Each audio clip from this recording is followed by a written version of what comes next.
Hey, this is John with EDM Prod, and today we're going to get you going with Ableton even if you've never opened the program before. This is our beginner Ableton masterclass, and I'm very excited to show you everything you need to know to get started with this awesome DAW. So by the end of this video, you should be able to build a beat, add instruments, record audio, use effects, arrange and mix a song, and how to properly export your first track. This tutorial is for complete beginners, but it can also be good for intermediate users who maybe haven't opened the program in a bit and want to renew their knowledge of the foundations of this DAW. I'll be using Ableton 12 Suite to demonstrate all of this. Ableton comes in 3 different levels. There is Intro, which is the most basic, Standard, which is like the intermediate level, and Suite. If you're curious about what comes with each of these different levels, you can go ahead over to ableton.com, click Live up at the top, and click Compare Editions. This allows you to see exactly what's coming with each version, whether or not there's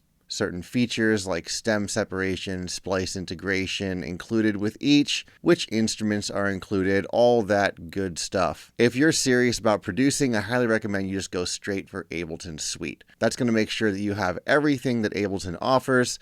And for me, that's what I've done for the entire time, and it's always served me really well. Let's first just talk a bit about what makes Ableton such a powerful DAW. And when I say DAW, that's D-A-W, stands for Digital Audio Workstation. There's a lot of different options out there. There's Logic, FL Studio, Pro Tools, Bitwig, lots of other ones, but I feel like the most well-rounded and most popular DAW would be Ableton. And the fact that it's one of the most popular ones is important because that means there's a lot more educational resources out there available to you. The community behind Ableton is very robust, and they're constantly updating the program and adding more features. Another reason why I always recommend Ableton over other DAWs is because it is equally powerful as both a live performance platform and a composition platform, and that's something that I don't really see out of a lot of other DAWs. If any, I can't really think of any off the top of my head, at least none that do it anywhere near as well as Ableton does. It's one of those programs that looks a little bit stiff when you first look at it. It doesn't really seem very flexible, especially if you are looking at this view, which is called Session View. Got this sort of spreadsheet kind of look, and I've heard from a lot of my students that, it sort of feels as though Ableton forces you into its workflow. But I don't think this is true at all. I've found on countless occasions that if you can dream it, you can do it in Ableton. Just takes a little bit of creative thinking. The nice thing as well is that they've also built in this thing called Max for Live, which I'll touch on later. But in short, it is a platform where users can build their own devices. So not only do you have all the updates coming from Ableton, you have an entire worldwide network of incredible plugin designers making lots and lots of interesting, useful devices that are compatible with Ableton. So let's just jump on into it, starting from the highest level and then working our way more granular. You got to know what you're looking at first, so let's go ahead and discuss the interface a little bit. There are 2 main views in Ableton. The one that I primarily use as a producer is this view. This is called Arrangement View. This allows you to layer in MIDI clips and audio on a horizontal scrolling timeline. And if you've ever seen other DAWs, then you will recognize this as being the typical workflow for most DAWs with a left to right timeline.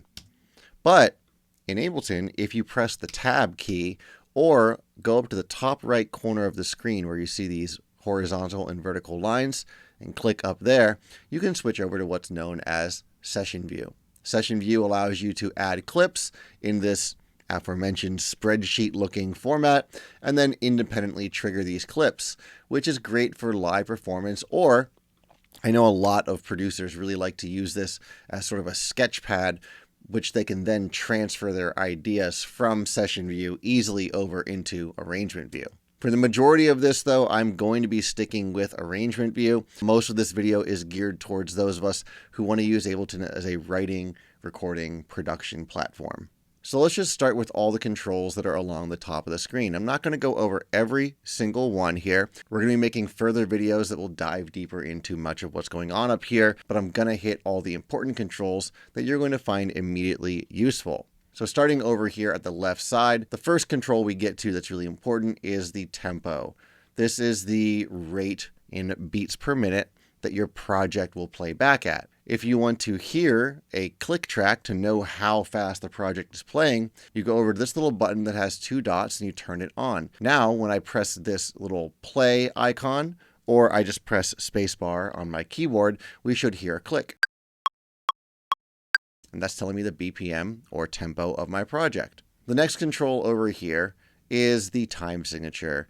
Most of us are going to be keeping this in 4/4 time. And what that means is there are 4 beats in a measure, and the quarter note gets the beat. So if I go ahead and use 1 measure of time, and I can tell this is 1 measure because these numbers up top, these specify the measure numbers, okay? So 1 full measure specified by MIDI clip. I can divide this into 1, 2, 3, and 4 quarter notes. These are each quarter notes. If I zoom in a little bit further on this timeline, by hovering up where the numbers are until I get a magnifying glass, then clicking and dragging down or up to zoom out, I can see that the numbers start to get a little bit more specific as I zoom in. 17, that's bar 17, beat 1. 17.2 is beat 2, quarter note 2. Beat 3, quarter note 3, beat 4, quarter note 4. If I were to switch my project over to something like 3/4, that means that there are 3 beats in the measure, and the quarter note gets the beat. We can see here now we have 1, 2, and 3 before we get over to the next measure. If I set this to something like 6/8, which is another common time signature, not necessarily in dance music, but I've heard it quite often, then that means that there are 6 beats in the measure, and the 8th note gets the beat. We can listen to what that sounds like with a metronome. Goes 1, 2, 3, 4, 5, 6, 1, 2, 3, 4, 5, 6, right? And we can see that this is divided up into 1, 2, 3, 4, 5, 6 sections.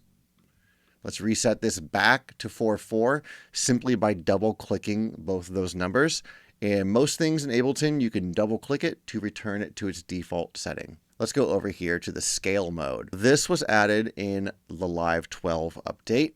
If you're not on Live 12, you're not going to get the same sort of scale mode features. And if you're curious about what version of Ableton you're on, you can go up and click where it says Live and go to About Live. And that's going to tell you currently the most up-to-date version of this is 12.4.2. Anyway, back over to scale mode. What this does is allow you to set your MIDI clips and certain instruments inside Ableton to all correspond to a certain scale. This is very helpful if you are new to music theory, you're new to music in general, and you want to make sure you're writing in the correct key. In order to activate scale mode, you have to turn on this little purple icon with what looks like a B and a hashtag. What these actually mean are flat and sharp. So sharp is where you raise a note by 1 semitone. Flat is where you lower a note by 1 semitone. I don't have a lot of time to get into tons of music theory here, but I will try to sprinkle that information in wherever I can. And then here you can just click the drop down and say we want to write in the key of E minor. You can go ahead and set that from here. You can see there's a pretty expansive list of scales. Most people are going to really be working in major or minor. These are the 2 most common scale types. Moving right along, this button simply tells Ableton to follow the cursor on playback. So now when I press play, the screen scrolls along with the cursor, keeping the cursor in the middle. If I turn it off, then I have to scroll over by swiping right, left, or clicking and dragging this top bar. We can see right here I'm clicking where I have a little square, and that is navigating me left and right in my project. I can also zoom up and down using this by clicking and dragging up and down, much like I did down here. This number tells you where your cursor is currently located, and it tells you that in measures, quarter notes, and 16th notes. As I mentioned before, this is 1 measure made of 4 quarter notes, and inside each of those quarter notes are 4 16th notes. Makes sense. Basic math, basic division there. So if I click this, let's just say somewhere random right here, we can see it says 18.2.4. We are in measure 18, in quarter note or beat 2, and we are on the 4th 16th note of beat 2. So that's how you read those numbers. Anytime you see this in Ableton, where it's 3 numbers separated by periods, that means measure, beat, 16th note every time. As I mentioned earlier, we have our play. We can press the space bar to start and stop transport as well. We also have the stop button right here. And then we have the record button, which we'll get into when we talk about recording. This is the MIDI overdub button. So let's say, for example, you're recording some MIDI in. I'm going to do that real quick just to demonstrate what this does. And we're going to add a loop around this. More on that in a bit. And if I breeze past anything, don't worry, we will talk about it when it comes time for it. Sometimes I just have to do things to give you a demonstration. Let's go ahead and record. I'll play a few notes. We can see those notes are being recorded in, but the moment the cursor goes back over them, the notes get erased. This is where MIDI overdub comes in. Now I can play some notes and I can add more to them, and it does not erase the notes that I currently had in there. This is automation record. Automation allows you to create a sort of automatic control over a parameter. And you can actually record this in using a MIDI controller or simply by moving a knob. If you do have automation and it breaks, this little light right here that looks like a backwards arrow will light up in red. So for example, I've automated the output volume of this channel. If I move this around, it breaks the automation. And now what I have to do is click the backwards arrow and this automation is active again. This button is the MIDI capture. This is a really cool feature of Ableton. So, okay, let's say, for example, I was just playing my MIDI controller. We can see that I'm playing my MIDI controller because on the channel that I have active to record MIDI, or at least accept MIDI information, these little dots over here are lighting up yellow. So I'm playing some stuff in, and what if I wasn't recording, but I'd realized that last take was super cool? Well, now what we can do is click this little broken square and everything that I just played shows up. And I don't really know how far back it goes, but we can see that there's actually more here than is even showing up. Yeah, there's quite a bit of time left in here. So it doesn't record forever, but it does record the last little bit. This has definitely saved my butt on a lot of occasions when I've played something and realized I wasn't recording. So let's go ahead and skip these for now and get on over to here. This is the pencil tool. This allows you to draw in automation, draw in MIDI notes. If you activate it, which you can do by just pressing B on the keyboard, then I could come in here and draw automation. If I had a MIDI clip made, I could come in here and draw MIDI notes. Yeah, it's the pencil. Lovingly called the Bencil because it's B that activates it on the keyboard. The button right to the right of it looks like a little piano keyboard. What this does is allows you to use your computer's keyboard as a MIDI controller. So if you don't have a MIDI controller with you, you can still play notes in simply by activating this. And now I'm playing on my computer keyboard and we can see that there is MIDI information coming in. This is the sample rate that you're currently set to. Yours is probably going to say 44.1 or 48. I like keeping mine at 48, but it does take a little bit more CPU to run it at 48. And then to the right of that is the CPU meter. This is showing you the CPU load that Ableton is using. There's a few other options under here. None of this is really all that important. When you're just starting off, you can leave this as default and that'll work great for you. So I got a bit ahead of myself and I realized I never went over the settings. Let's briefly go over the settings in here. That way you know how to get your audio out of your computer. Here's a little preview of what we're going to be getting into eventually. Like I said, got ahead of myself. In order to open your preferences, you can go to Live Settings, or you can simply press Command, comma, or Control, comma, and that should open it. I don't know if Control, comma necessarily is the hotkey for PCs, but it might be. And in here, we have a bunch of different tabs on the side. The most important one for you to know of right now is the one called Audio. And what you want to do is make sure that your audio output device is set to either computer speakers, or if you're using an audio interface, have it set to your audio interface. My audio interface is called Scarlett, so I use an 18920, but because I'm recording the video, I have it set to a custom device that I created. Once you have that set up, you should be able to hear audio. That's really the main parameter you need to worry about in here. All of these other things come later, probably not in this video, but in a future one. So that takes us to the transport bar. Let's talk about the browser. The browser is divided into three main sections. We have collections, library, and places. And all of these are user editable. We can see next to collections and library, there is an edit button that appears, allows you to include or get rid of various places. And then down here underneath places, this is entirely customizable. You can add folders from your computer and have them appear in the sidebar for easier access. Collections is basically a tagging system. So what this allows you to do is right-click any device and then add a tag to it. So if I go into, for example, my plugins or something, and on this one, ABL3X, I know this is a synthesizer, so I'm going to right-click it, and I can choose synths. Now, I specified all of these. Yours are not going to look the same. I decided that I wanted mine set up as audio processors, modulation tools, synths, dynamic processors, distortion. These are my favorite samples and devices, and then just things that I find useful. I add those in here as well. Helps me stay sorted. I will say I don't actually look through these all that often. The nice thing about it is they show up when you search anywhere. So we can see here that there's a kick synthesizer, a few different kick synthesizers in here. These are all tagged as synths. There's one called Kickstart. I can tell just by looking at it that this is a processor, and I find it useful because I've tagged it with both of those colors.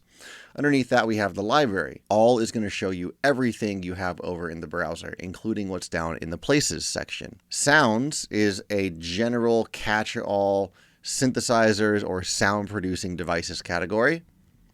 Drums includes all of the drum kits that come with Ableton and anything that Ableton classifies as a drum sample. Audio effects is just the audio effects that come with Ableton. Things like EQs, delays, reverbs, compressors, all that sort of thing. Then we have instruments. So this is an important specification to make about the browser. Instruments shows you the individual synths. Sounds show you the sounds that are created using a lot of those synths. So let's just say you want a bass sound. You can go up to the top browser here, type in bass, and then search in sounds. Here you have a bunch of different bass sounds. Supposedly. That last one wasn't really much of a bass, but you get the idea. By the way, if you're going through and looking and you can't hear these sounds, make sure this little blue headphone icon is turned on. That allows you to preview the instruments and samples that you click on. Anyway, going back to this, I don't care what the synth is that's creating the sound. I just care about the type of sound. That's when you would use sounds to search for something. But if you do care about which instrument it is, then you can go ahead and click on instruments, and then you can go inside operator and you can search for bass sounds or whatever you want that's inside operator, which is just a synth in Ableton. More on that in a bit. This will all make sense as we start putting the track together. Underneath that, we have MIDI effects. These are things like arpeggiators, chord generators, scale, anything that has to do with MIDI. Modulators, these are things that are going to be like LFOs, which stands for low frequency oscillator, envelope followers, anything that you can map to another parameter and it controls it. That's what a modulator does. A modulator will modulate some other parameter in Ableton. Max for Live, as I mentioned earlier, these are user-made devices. Plugins. Now, if you use third-party plugins, which you probably will at least use some, hopefully not as many as I have. It's a little ridiculous at this point. You don't need as many as I have at all. I have to tell you that right now. But any third-party plugin that you download to your computer will appear here in the sidebar underneath plugins. Things like, Serum, right? Serum is in here. And also, I should mention, like, if you have a lot of samples or a lot of plugins in Ableton, you don't want to be scrolling through it like this. It's a little annoying to do so, especially if you have as many as I have. You can press Command F on your computer keyboard. This is a search all function. So it is just like going ahead and clicking over here on all and then, searching Serum, right? But there's a hotkey. So Command F, operator, and it pulls it right up. Also pulls up a bunch of synths that are made with operator. Underneath that, we have clips. It's a little difficult to understand what clips are. It's not really like a beginner type of thing. We'll dive into that later. I think we're going to be doing a video about like Ableton workflow. Clips are great for workflow. We'll check that out there. Samples. These are all of the audio files that are accessible in your sidebar over here. Grooves. So a groove is basically a MIDI file that you can apply to a really square sounding drum beat, and it makes it swing, gives it a little bit of humanization. Tunings. So these are different tuning systems that you can use in Ableton. Just straight up, don't worry about this for right now. You don't need any other tuning system. I will say, if you're curious, the tuning system you are using and the one you're most likely most familiar with if you are into dance music or most, Western styles of music, is called 12-tet or EDO. And what that means is 12 tone equal temperament, or 12 equal divisions of the octave. So that just means that our scale for most Western music contains 12 notes, and they're all equal divisions of the octave. All right, that's all I'm going to do. This is like an advanced music theory thing. I don't want to get into it right now. Templates. So if you liked using templates, you can see at one time I said I did not ever use templates. Incorrect. I do use templates now.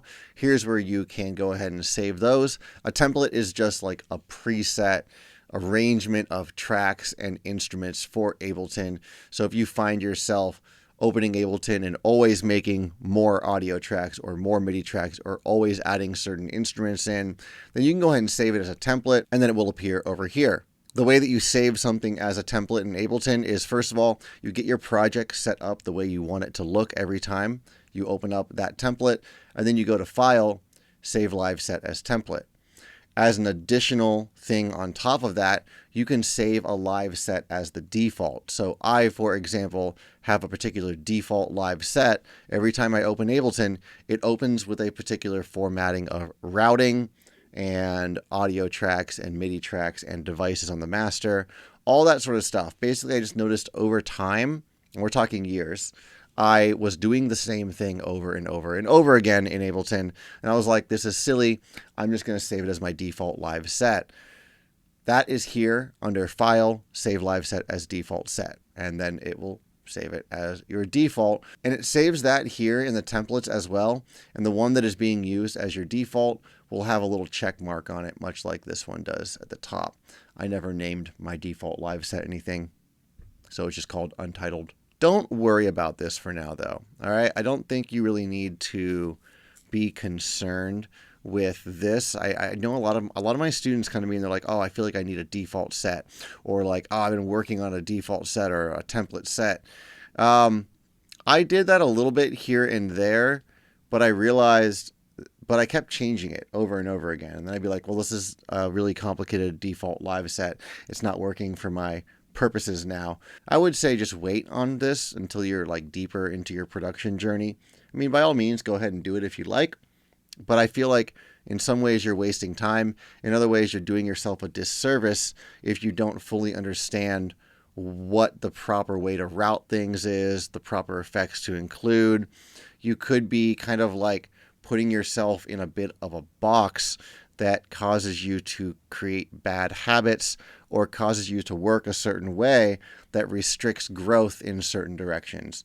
Not always, but I've just seen it. I've saw it with myself at times. So that's it. I'm off my soapbox about it. Do what you want with that. Now you know how. Underneath here, I added a few other extra places, one called Hello Ego. This is my artist project name, and these are all of my devices, instruments, samples, things like that. There's tons and tons of stuff in here, and I just wanted a place to access it more easily. And then underneath here is Serum. I don't really know why I made this, but I did for some reason. I can probably get rid of it. I don't really think there's much of a point for this to be here. Down under places, we have packs. These are all free packs from Ableton. I highly recommend you download these packs. So down here, do you see where mine says 2 updates?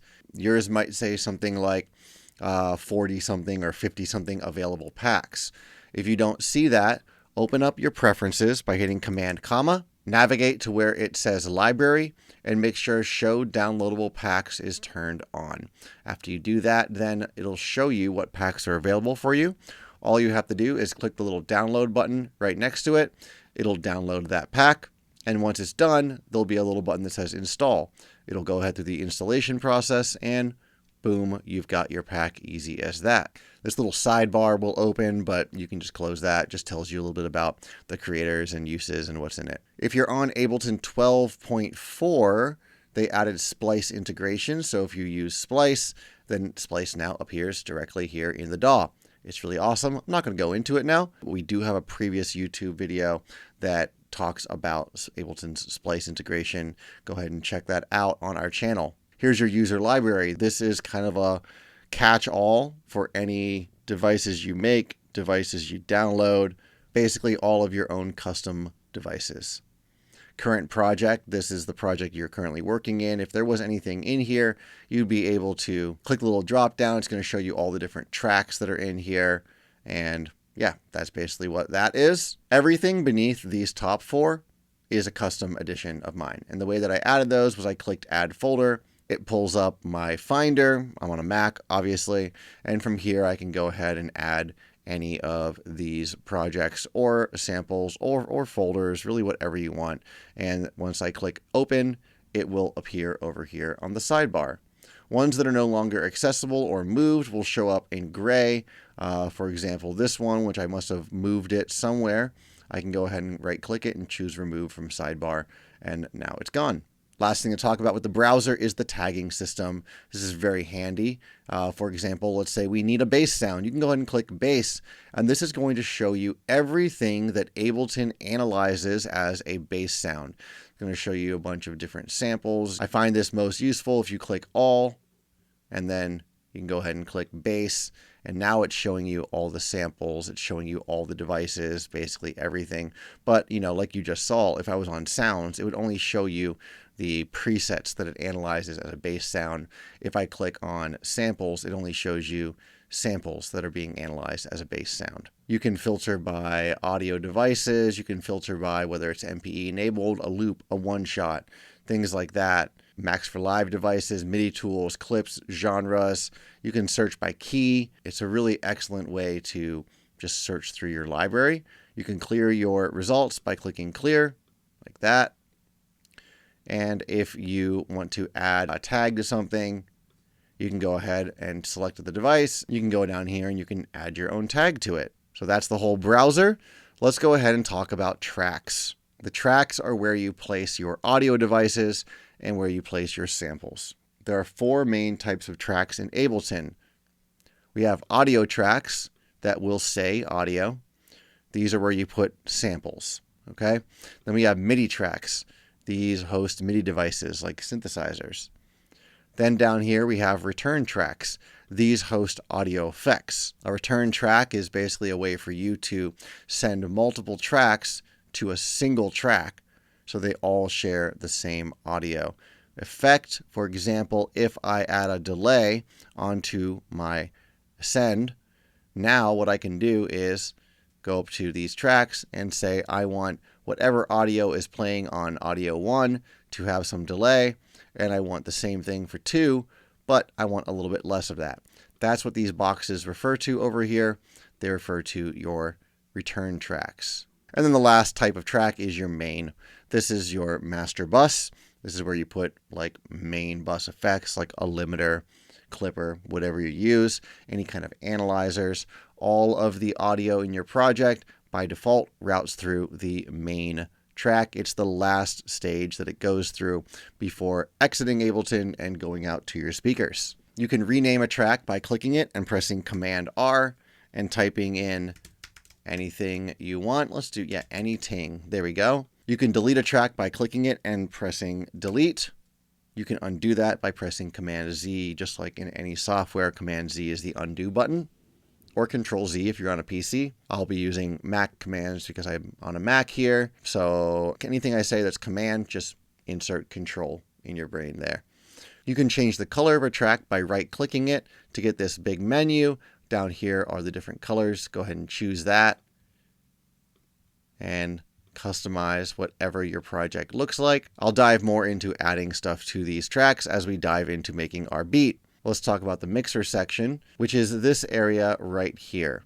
The mixer section has a few important controls, primarily the track mute, which is this yellow button that contains the number, a solo feature. So if I click S, then that means that we're only going to be hearing whatever is on this anything track. Everything else we cannot hear. You can also just press S on your keyboard to turn this on and off. We have recording arm. This is the way that I was specifying which of these MIDI channels I was able to play my MIDI notes into. We can see I activated record arm on the bottom one, and now I'm getting MIDI information in. If I click the top one, I'm now getting MIDI information in as well. If I click record here, we can see a grayed out version of the audio I'm currently speaking coming into this channel saying that, okay, we're prepped to record. We're just not monitoring this channel so you can't hear it. Down here, we have our volume for this channel. We have the pan, so you can pan this sound left or right. As I mentioned, these are your sends to go to the return tracks. Over here, we have that monitoring situation that I mentioned. More on that when we get into recording. All right, one last section to talk about. We're almost there. We're about to get into making a beat, I promise you. And that is clip view and device view.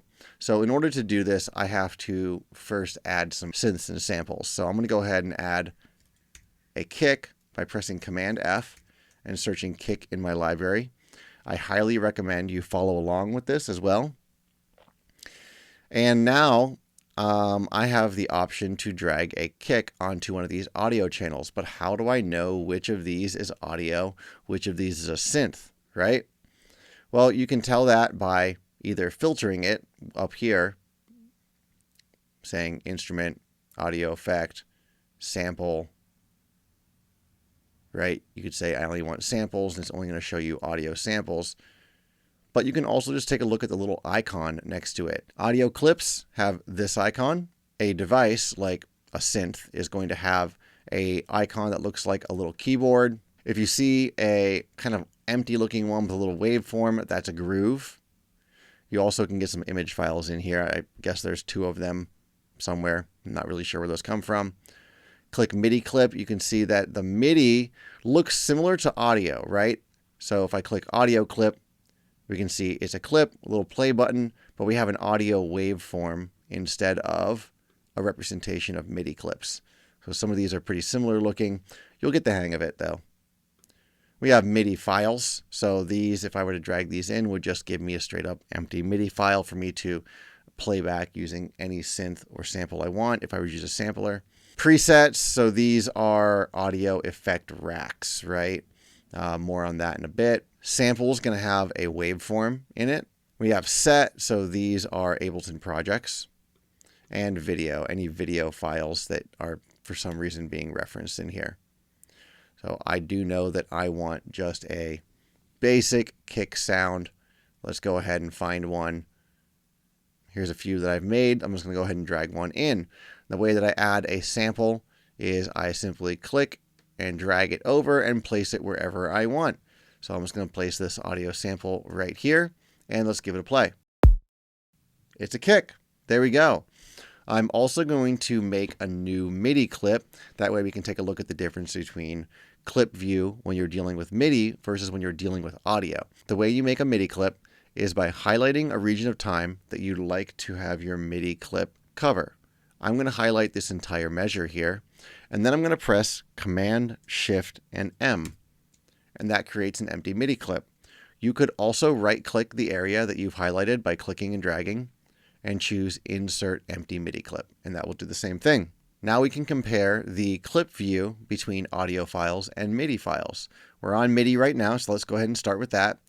If you don't see this, even though you should because you just made this clip, let's say you don't though. Let's say you'd gone somewhere else and now you click back on your channel or you click this MIDI clip, nothing's appearing. What's happening? Well, right now you're on device view. You can see it says drop an instrument or sample here. This means that it's waiting for a device. If you want to go back over to clip view, you have to double click the clip and then it pulls your MIDI roll up again. Now, if you look at the clip view for an audio file, all you see is the waveform of that audio file. You don't see the piano roll where you can input notes. I've already kind of hinted at this a little bit, but the way that you switch back and forth between clip view and device view is by double clicking either the clips for clip view or double clicking your track, and then you get device view. This is where on audio tracks you can do things like add some audio effects. The way that I added that, by the way, was I made sure that I was, selecting this track, and I just double clicked it on in. You could also click and drag it over. And if you want, you can also click and drag it on top of this track right here, and it will appear on the track. You don't have to drag it over here. You can just drop it anywhere in the horizontal range of this track, and you're going to go ahead and have a device appear. On MIDI, we have to drop an instrument in here. So let's go ahead and find, I'm just going to throw operator on here, click and drag it, and now we have a synth. You can still go ahead and add audio effects to these as well. It's just the format is that audio tracks containing samples, the sample itself is generating the sound. But on a MIDI track, you have to have a synth to generate the sound. So the synth comes first, and then any of the audio effects that follow it are going to be processing the sound of the synth. So there we go. That's the basics. A lot of other things I breeze past will be explained further along the way. But for now, I'm going to clean up this project, and we're going to start making a beat. Definitely follow along with me. It's very important that you get your hands dirty and you try to do these things. By doing, you're going to lock the information into your brain much more efficiently, like a lot more efficiently than if you were to just watch me do this. All right. So I'm going to delete this MIDI clip simply by pressing the delete key after selecting it. And I'm going to create a basic, I like 140. I'm going to work at 140. All right. And I'm going to get rid of this saturators by clicking the header so it highlights and then pressing delete. Now it's gone. And I'm just going to start making a little kick pattern here. I already have my kick loaded in here. I just have to decide now where I want the kick to go. So if I press Command D, that makes another one of these kicks for me, and I can then drag it anywhere I'd like to go. But there is a bit of an easier way to do this. What you can do is select your sample, and while holding Shift, click where you want the next sample to go. What you're doing here is you're essentially telling Ableton, hey, duplicate this whole time, and I will duplicate it, and it will put the sample right where my highlight ends, like that. Now be careful when doing this. Like let's say you wanted to make like a 4 on the floor style pattern, so we want to kick here and here and here and here. We can go ahead and think that we have the whole range highlighted, but if you notice, there's a little bit of a break between the highlight and where the next kick needs to go. How do I know the next kick needs to go there? Well, I'm paying attention to the numbers along the top, 17.2.3.4, as well as paying attention to the gradient in the background, the alteration between dark gray and light gray. If I were to just press Command D to duplicate this, we can see that it's duplicating it out of time. We really want all of these to be locked into the grid. So let's go ahead and just make a nice basic kick pattern like that. What I'm going to do now is I'm going to duplicate this all over to the next measure. So to do that, I highlight the whole measure, making sure to leave out this little bit at the end. My sample does not fully line up with the grid of my project. That's totally okay. If that bothers you, you can highlight that chunk of time and press delete and get rid of it. But it usually doesn't bother me. I don't really mind it. So I'm just going to make sure that I have the right portion highlighted by clicking and dragging over to the end. And now I can press Command D one more time, and I have created another measure of kick drums. Now in this one, I'm going to make a variation. I'm just going to leave this last kick out. I can either delete it, or what I can do is select it and press 0, and that is going to deactivate that particular sample. This also works for MIDI clips as well. I've gone and done that. Now I'm going to go ahead and highlight these 2 bars.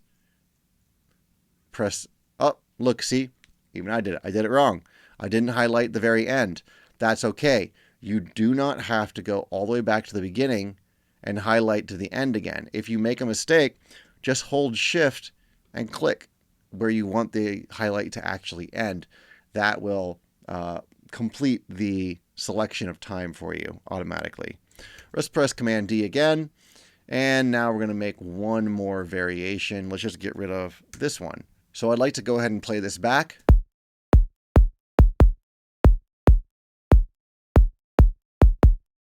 But I want this to continually loop because we're going to start building a track.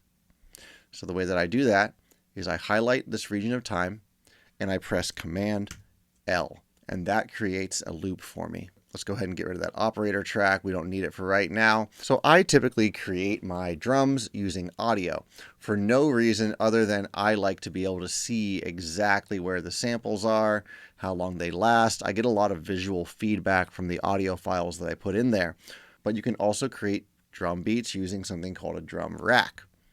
A drum rack is a MIDI instrument. It's a device that houses a lot of different samples and allows you to use a MIDI roll to input notes to trigger those samples. So we're going to go ahead and do that. We're going to press Command, Shift, and T to make a new MIDI track. The hotkey for an audio track, by the way, is simply Command T. So Command, Shift, T to make a new MIDI track. We're going to press Command F and search drum rack. I'm going to drag my drum rack over here, and we can see what we've got is a bunch of empty squares. This is where we can start to drag and drop samples or synthesizers. These can hold synths as well. So let's go ahead and find a synth for a clap. DS clap. This stands for drum synth clap. It's a really nice basic little synth that Ableton has. I like it. I use it a lot. I'm going to drag and drop it onto a cell. And now we have our little clap sound. But I clicked it and I can't hear it. Why? Because I have this first track soloed. So I'm going to unsolo it. And now there's our clap. I'm going to make some tweaks to this. I prefer a higher, tighter clap. So I'm going to tune it up, turn the decay time down, turn the sloppiness down, turn the tail down. Also turn this spread parameter down. There we go. It's a basic clap. So we want to go ahead and add our claps on the 3. You could do it on the 2 and the 4 if you want. It's totally up to you. But what I'm going to do is highlight this whole region of time. No, I'm going to make this easier. I'm going to highlight just the first measure and press Command, Shift, and M to make my empty MIDI clip. Check it out. We can see DS clap is the only option in here. And I know that I want this clap to appear right here. So I can look and put my clap right there, and it's going to appear in the right place. If you are uncertain about where to place that down here in this piano roll, just remember to look at the measure numbers, right? We have 1, 2, 3, and 4. This is measure 1, beat 2, beat 3, beat 4. Notice how these do not relate to the measure numbers that are up top on the main area of your Ableton window. That gets really confusing sometimes. This simply shows you the beat and bar counts of the clip, not of the overall project. But because I know that I made a 1-bar clip, I know that I want my clap on 3. So that's why I can put it there. However, if this is confusing for you, there's no reason why you can't just make a clap and then drag it to where you want it to go, or just, cut out the middleman and make your clap right here. Also, I'm double clicking to create a new note. I don't think I mentioned that, but you can delete and create new notes by simply double clicking. So we have our clap. Let's highlight this region of time and press Command D.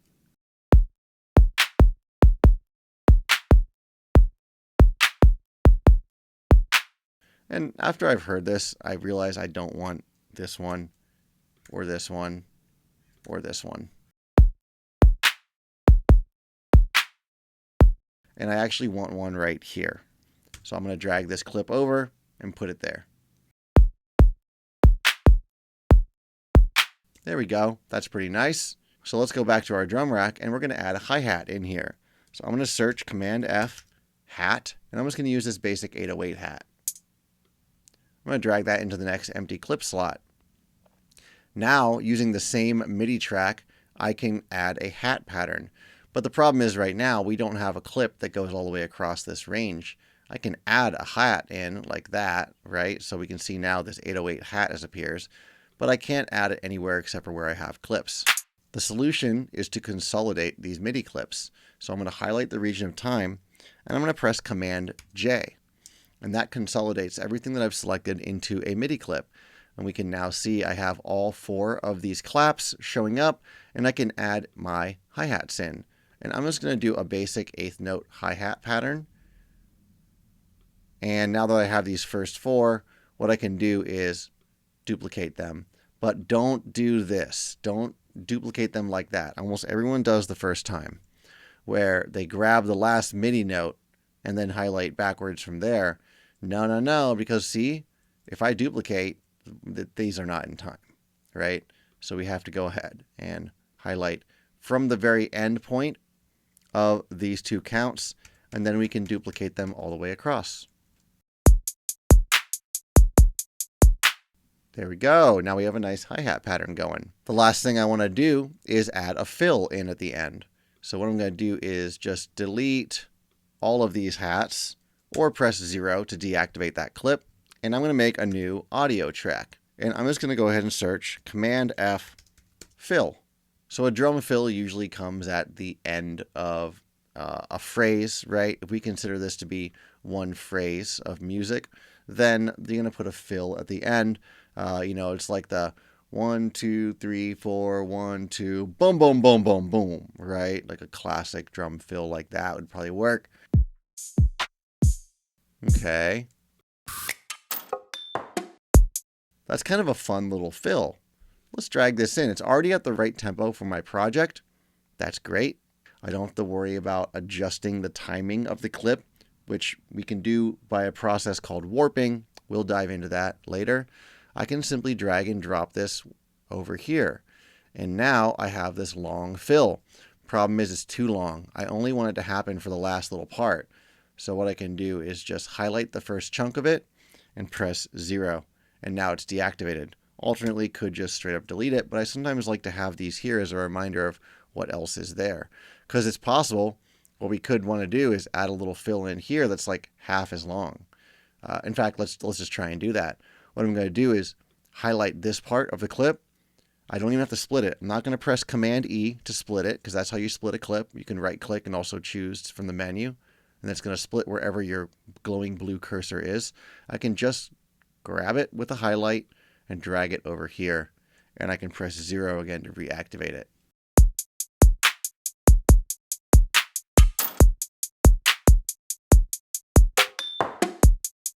There we go. Now you might be over there saying, okay, I don't have any fills. At least I don't have any fills that are in the right tempo for my project. I understand. I have a lot of samples. Not everyone has a massive sample library. Let's go ahead and show you how to make what you might have work, regardless of what that audio is. For example, this one here, the Cashmere Tom fill. It's at 172 BPM. I can tell because 172 is in the name of the sample. So what I can do is drag this in, and if we listen, we can hear it's not the right tempo. It's really awkward and rushed sounding because it's at a much faster tempo. What you want to do is make sure that warping is turned on. So if you drag a sample in and you double click it and you're looking down here at this waveform clip view and you see that warping is turned off, turn it on. The next thing you want to do is under this window that says BPM, you want to type in here the original tempo of the sample. People get very confused by this. They think that this needs to be matching your project tempo. No, this needs to match the original tempo of your sample. So we're going to type 172, and now it should be in time. And it is. Problem is, we kind of lost the last little bit of the audio. We can see it's there. It's just trailing past the edge of the clip. The way that you extend an audio clip that has a little additional material before or after is you hover over the top bar of where it says the name of the sample until you get a bracket on the edge. Simply click and drag it out. And if you notice, because I typed in 172 down here, and this is a 172 sample, this clip is fitting perfectly within my timeline. And that's not accidental. That's for real. Let's go ahead and give one more demonstration of this. Now, I already have a channel for my fill. I don't have any other audio channel in here right now. I could go ahead and make a track by pressing Command T, but the quicker way is to actually just drop an audio file down here where it says drop files and devices here. So I'm going to go ahead and simply drop an audio file there. This says it's at 80 BPM. So let's go ahead, make sure warping is turned on, and type in BPM 80. And if we notice it did shift it around in the timeline, don't worry about that. We can just move it so that it lines up where we want it to go. Pretty nice, right? We can highlight this stuff at the end that we don't want and press delete. We can alternately grab the bracket and drag it inwards and get rid of it. And if we don't want, for example, oh, look at this. Do you see how it's a little bit off the grid? I kind of want this to be hitting right on 1. So I want to move this right there. It's not really at 80 BPM though. At least it's not perfectly in time at 80 BPM. So what I want to do is make sure that the latter part of this clip is hitting right here in my timeline, right where it says 18.4.3. We can see how it's not really lined up with the grid. How do we do this? Well, we can go ahead and do a little audio editing. That's one option. So what you might want to try and do is put your cursor where you want to cut the clip. So maybe like right here, Command E, and then you can drag this over so it's closer in time. That's probably the easiest option. But the problem is when I did that, we're still not perfectly in time. That's okay. It's okay to have your audio a little at a time. In fact, it brings a sense of human feel to your project. But there's many situations where you want it to be exactly on time. I can't get it perfectly on time because I have my grid turned on in the background and my file is snapping to this grid. Well, what I can actually do is press Command 4. That turns all the grid lines into these dotted lines, and I can now smoothly move this wherever I want it to go and get it lined up in my project. I can press Command 4 to go ahead and turn that back on again. If I want to make my grid lines bigger, I press Command 2. If I want to make them smaller, I press Command 1. You can also use Command 3 to switch between triplets and regular duple notes. Triplet is basically, instead of dividing each count up by 4, you divide it by 3. So 1 and 2 and 1 and 2 and that's duple. 1E, 2E, 3E, 4E. That's triplet. Now how do we deal with this? See how there's a bit of a mismatch in the audio file? What we can do is actually hover over each of these little points right here, click and drag one of them over into the other, and we're creating a crossfade between these clips. And we can move this crossfade around. We can drag the center point and adjust it however we want. That's going to make sure these fade into each other nice and smoothly. As I zoom back out again, I notice my grid's too big. So I'm just going to go ahead and press Command 1, make it a little smaller. I like having my grid be fine, but not too fine.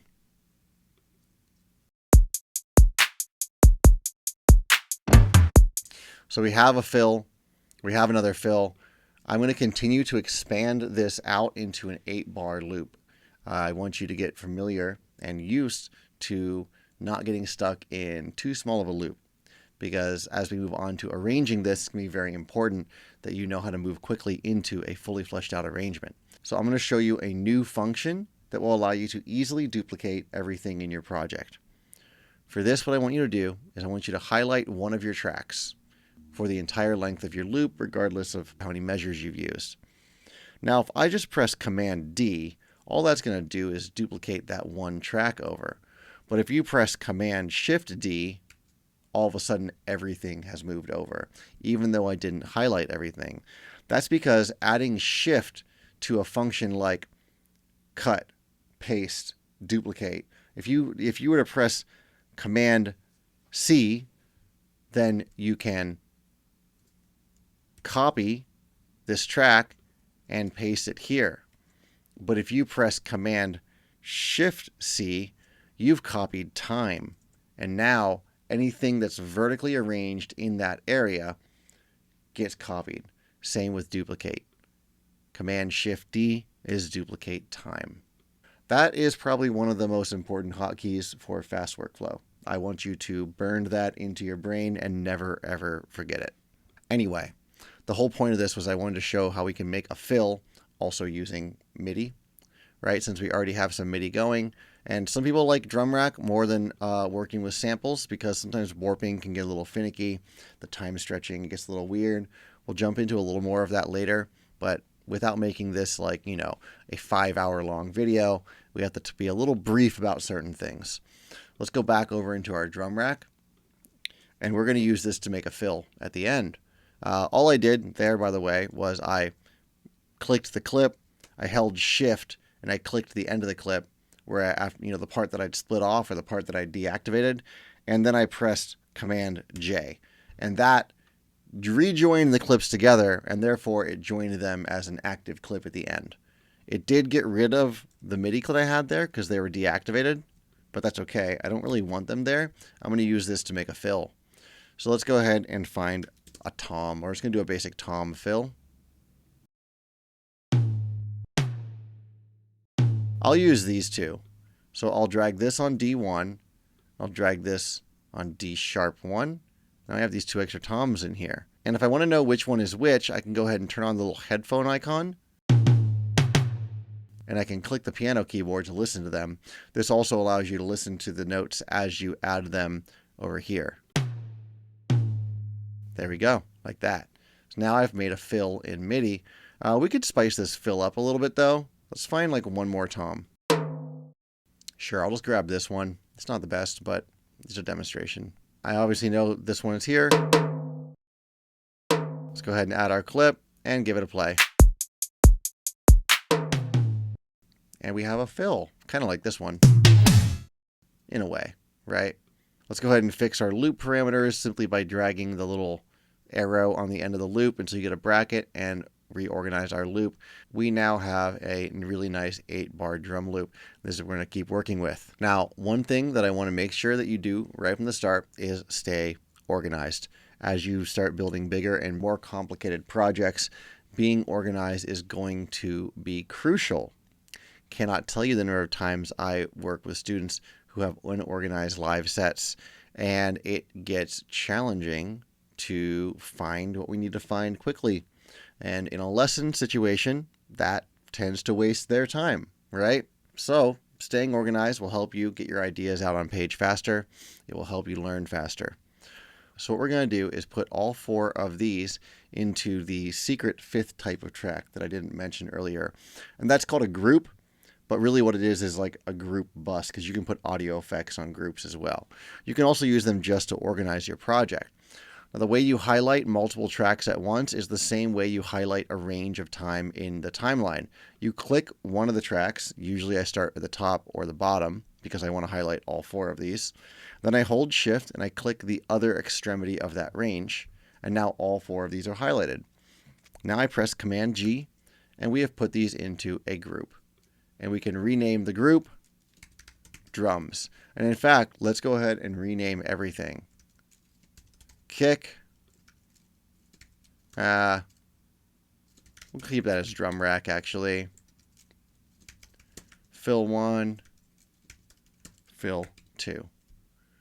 There we go. If we want to fold this up so we don't need to see it anymore, you can click these little circle next to the name of your group. You can also fold individual tracks just by clicking the arrow up and down there. And you can resize tracks too by hovering near the bottom where you get the little arrow up and down and dragging down or up to resize those tracks. So now what's happening is all of the audio from these 4 channels is being routed into the group called drums. See here, you can see the output of each channel going to one called drums. If I change the name of this, let's just go ahead and add an emoji. Boom. Now we can see that it exactly mimics that, right? I'm going to undo that though. And we have our drum group. Now before we move on to adding melodic elements to this, I want to dive into a few things that are really important when it comes to working with MIDI. First and foremost, adding some velocity variation, because these hats are sounding very robotic. right? It's just the same thing every time. But what we can do is apply a change to the velocity. So velocity is just how loud or soft a note is being played. Typically what is controlled by velocity is the volume of a sample or a synth. But you can make it control anything, honestly. I'm not going to get into that, but just know that it's possible. Velocity is not just for volume. In this case, we're going to use it for volume, though. The way that we adjust velocity in a MIDI clip is by coming down here along the bottom of the screen and moving these little sliders up and down. And I'm going to go ahead and turn off the headphone icon so we can't hear that. But actually, as I moved it, you could hear this getting quieter and softer, right? So you can kind of tell where it's at. And what I want to do is make an alternating pattern where every other one of these, and sometimes it's easier to drag this up so you can kind of see what's going on, like that. Ooh, and make sure when there's two MIDI notes overlaid on top of each other, make sure you're adjusting the right one. I did not want to adjust my clap, but I accidentally grabbed the clap. So I'm going to undo that and make sure that I have clicked this note. Now I can drag that one around, and I'm leaving the clap velocity where it's at. All right. I'm going to go through and do this by hand, and I will see you in a moment when I've finished. There we go. So let's go ahead and play it. That's a little better, right? Now we get this like slight groove to the sound. Just a little bit of volume change can really be all you need. Now, be careful you don't go too crazy with this. It can get wild. I'm also going to join both of these clips by hitting Command J and simply duplicate over everything I did because I don't want to do this again over here. If I want to, I could come in here and make some tweaks so it's not exactly the same, but a little bit of repetition, that's okay. Oh, and there's another thing you can do as well. You can also come down here where it says deviation, and you can add a little bit of random change to each one of these. So not only are we adding velocity variation manually, now we're adding an additional randomness on top, which is making it even more humanized. It's not going to be that audible because we're doing small adjustments, but it's there. More of a thing you can sense rather than actively are paying attention to. Something else we can do to make this feel a little bit less robotic is change the timing of a few of these by very small amounts. So I'm going to go ahead and hover over the top where it says the measure numbers, and we get that magnifying glass. I'll zoom in and out that way, drag down. And I'm going to go to every other one of these and move them back in time just a tiny bit, like that. Now, if you go too far, it'll snap to the next grid marker, but you can actually get in between there if you're moving it just a little bit. If it does start to do that, where it's just snapping back and forth between them, just let go of it and click it again, and now you can move it like that. So now by delaying the second and fourth of the hats, we're adding a little bit of groove and swing. Now there is a way to temporarily turn the grid off while you're moving a clip around, and that is simply by clicking your MIDI note and then pressing Command. And once you've done that, we can see that it turns to that dotted line, and now I can just come in here and move these back in time a little bit. So I'm going to go ahead and do that for each of the rest of these. Actually, I'm just going to duplicate this over after I do these final two, like that. Now careful, if you're hovering over the note and you press Command before you click, that is a velocity adjustment. So you can actually just go here instead of dealing with the finicky little dots at the bottom, and you can adjust velocity like that. So I have all of these. I'm going to duplicate it over. I do not want these last three still, so I'll highlight them and press 0. And then I'm going to do the same thing, highlight all of these, duplicate them over. Problem with this, though, is that we still have the other hat in front of it. So that's where I'm going to go ahead and undo that. Kind of forgot that would happen. I actually have to delete all of the other hats that exist first. And now I can go ahead and duplicate that over, and then I can delete or turn off the notes that I do not want. So now we've added a little swing to our hats.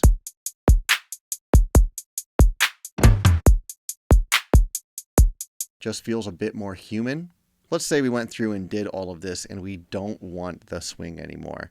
The hard way to put these all back is simply by going in here and moving these back to the grid, but you don't have to do that. You can actually quantize all of these. The way that you quantize a MIDI note is by going over to the window off to the left side of where you're inputting the notes, off to the left side of the piano roll. Click this middle tab, and under this drop down, choose Quantize. Quantization will snap these to, in the current setting, the nearest grid marker. But sometimes that can cause mistakes. Right? If your grid is too fine, it might move things the wrong direction. So I usually find it's easiest to say, okay, well, I know that these are in an eighth note pattern. So I'm going to go ahead and click this eighth note right here.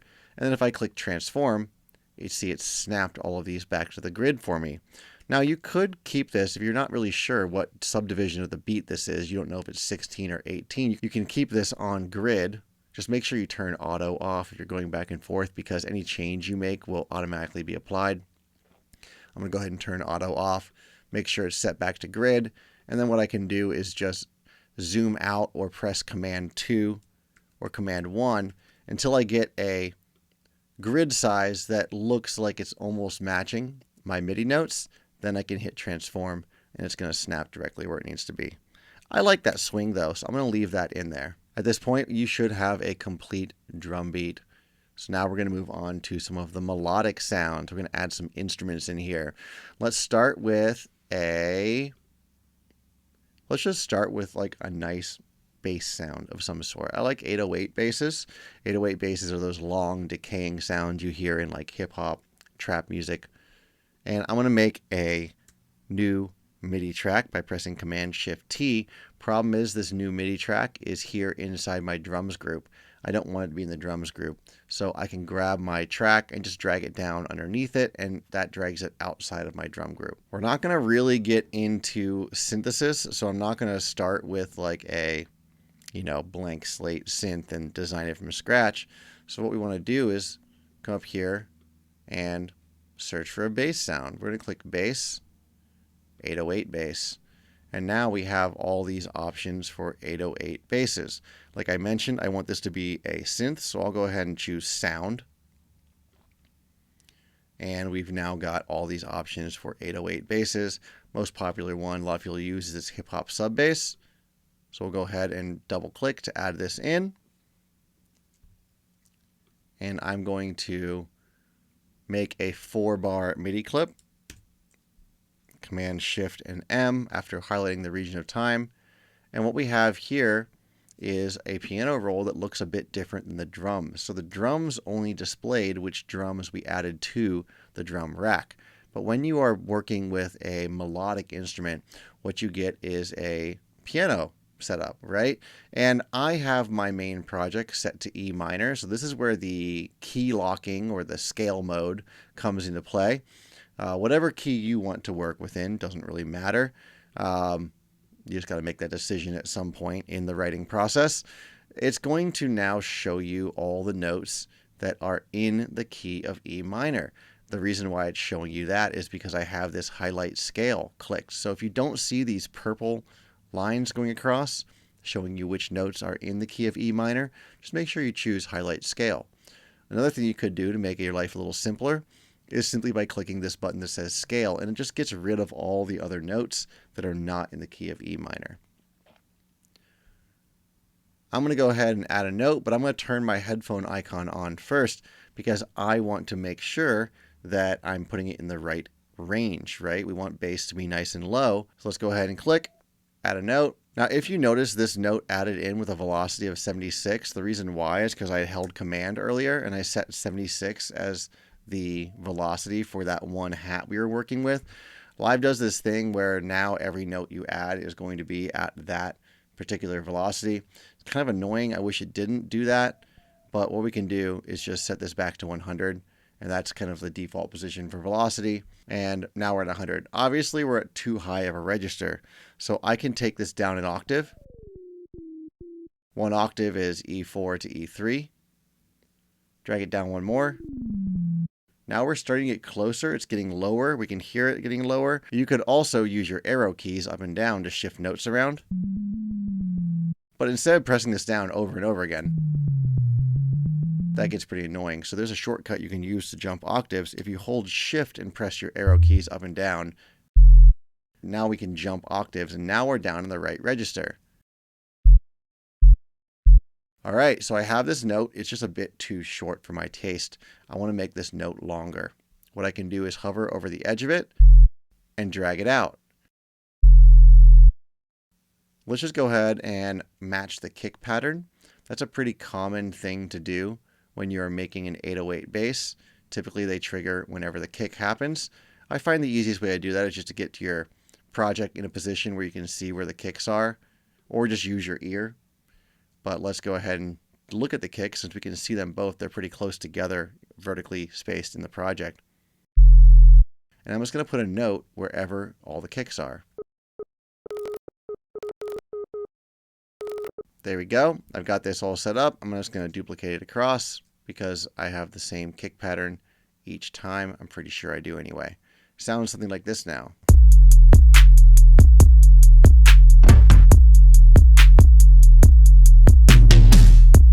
I don't really want the bass to be going over the fills. I kind of like to cut out some of my basses at the fills. So you could go ahead and just deactivate those portions in the clip itself, or you can come in here and totally just turn off the note like that. Or you could just shorten the notes so the synth stops playing whenever the fill comes in. Or you can delete it. It's up to you. We have a fill at the end here as well, so I'm just going to delete that part of it. And then I'm going to reconsolidate this clip, so that way it bakes in all the changes I made.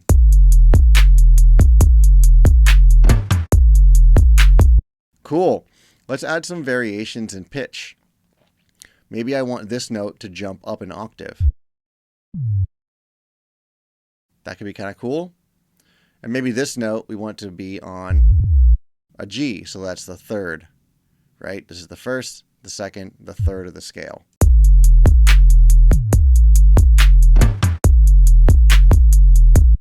Maybe we'll put this one up on the second.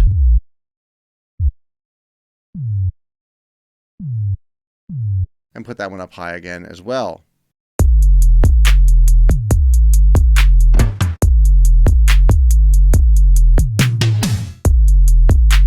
That's pretty nice. I'm liking that. Do the same thing over here.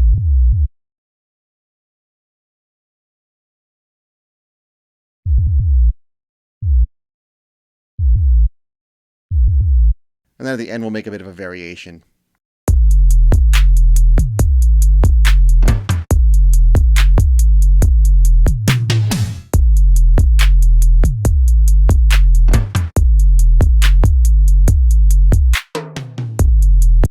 Nice, that's sounding great. I love that. Let's go ahead and add some chords to this. And I'm doing this all in this vertical space. We're going to talk about arrangement in a moment. But for right now, just keep it all in this loop. We'll spread it out and make it sound cool later. Let's go ahead and clear all of our filters out. And I'm going to go ahead and search for grand piano. There is a grand piano that comes with Ableton. If you want to, by the way, sort your browser differently, you can do that by clicking these three little dots. This tells you can, add these different options for sorting by date modified, which I usually don't use. I just had it on the other day. You can also sort by rank. This is the way that I like to sort it the most. What that does is it shows you which instruments and samples you've used the most, and it brings those to the beginning of the search results. You can also search by the type of the file, the place it's stored, and the size of the file. So let's drag and drop our piano. And we're going to make some basic chords. Let's just do 1 bar chords. So we'll start out with the first bar. And let's just make a simple triad. So for this, what I want you to do is turn on scale mode. So now, no matter what note you put in here, it's always going to be in the key of E minor. That doesn't mean it's always going to sound good, but it does mean it's in the key of E minor. So let's just go ahead and place a note on E3. I'm going to skip the next note and place one on G3. Skip the next one and place it on B3. What we have created here is called a triad. Now, if I want to expand all these out so they last the entire length, what I can do is highlight all three of them and drag them out using the bracket method.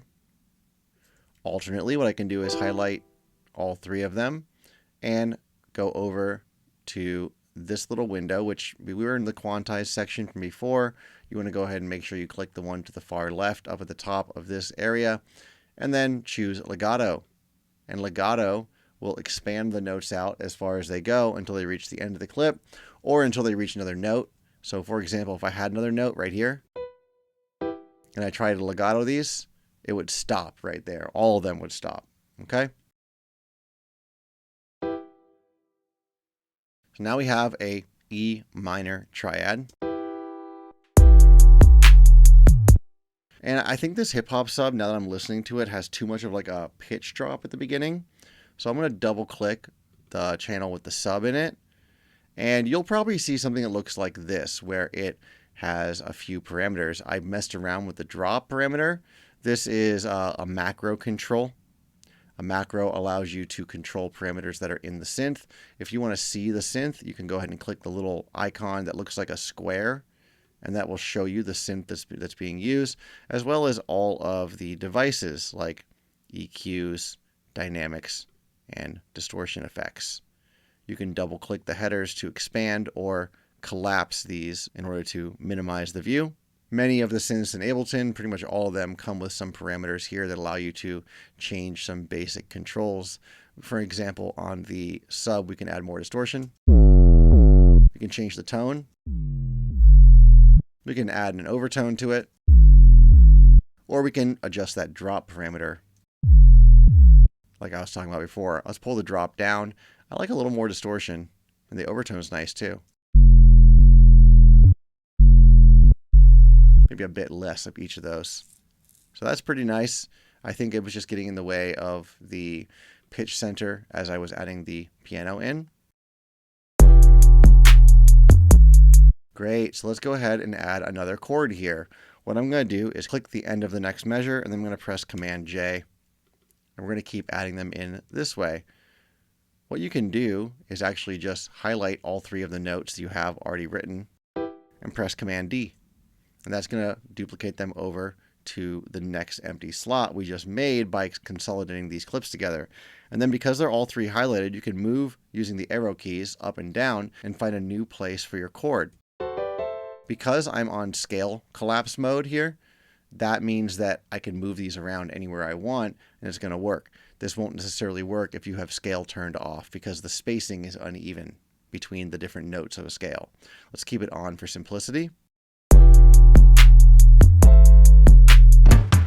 On this chord, I go up to, as I mentioned before, 3, right? I said before this is the 1, E is 1, F sharp is 2, and the third note of the chord is a G. I want to make sure that whatever I'm doing harmonically makes sense. And what I just did not make much sense harmonically because I added a chord built on the 4th of the scale. Again, this gets into music theory. I don't want to go too hard on it, but it is important to have a basic understanding. If I want these to sound good together, then I would like them to share some of these notes. I think the easiest thing for me to do is to change perhaps the bass note so it's on the 4 instead.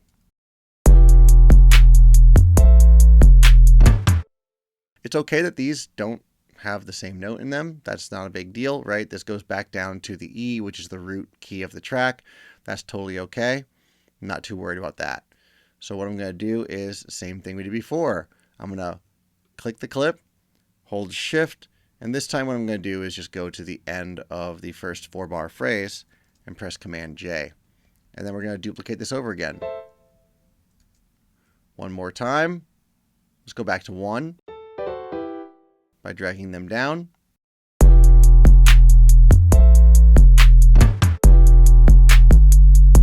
And right here at the end, it does go up to the 2.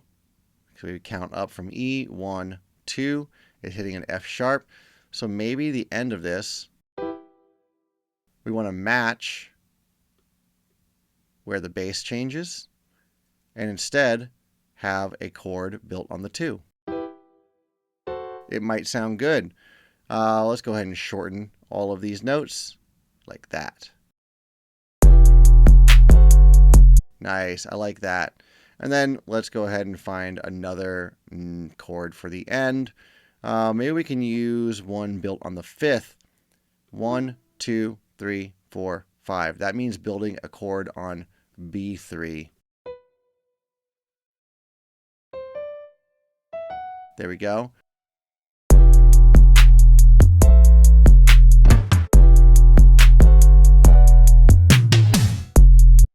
Why not? Let's go ahead and start with that. I find that when I'm building chords, what I like to do is flip the octaves around on some of these notes. There was a pretty large jump between these two chords right here, and it just felt like it was much lower on the first chord and much higher for the second one. So to reduce that jump, what we can do is adjust the voicing of the chord. I'm going to take the high F sharp, I'm going to press Shift arrow down, and what that's done is it's flipped it down 1 octave. This is still the same chord, I'm just rearranging the order of the notes for a smoother transition between these chords. We can see how now these two share the same pitch and these two only jump up by 1. Let's do the same thing here. It's all the same chord structure, it's just going to sound more smooth now.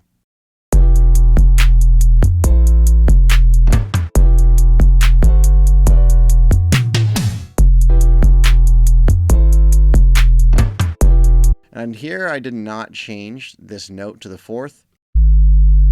So let's go ahead and do that. And I can just navigate directly to that note by highlighting it as you saw. And that's going to highlight the note in the piano roll down here for me. And I can drag it up to the 4th. 1, 2, 3, 4.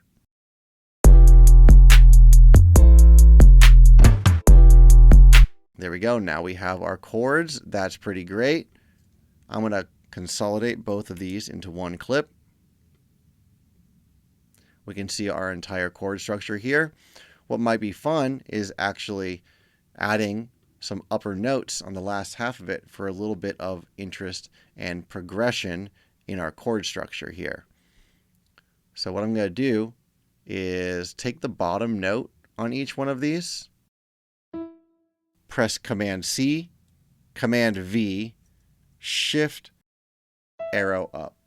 What I just did there was I copied a MIDI note and pasted it in place.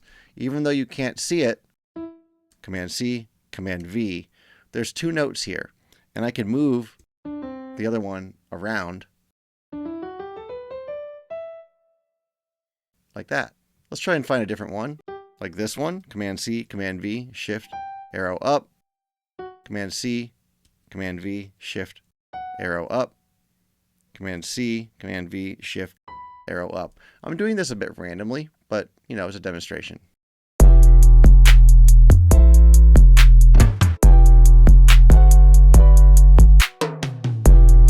Now we've added some variation. Now that we have our chord structure, we don't have to use a piano. We could use something that's a lot cooler sounding.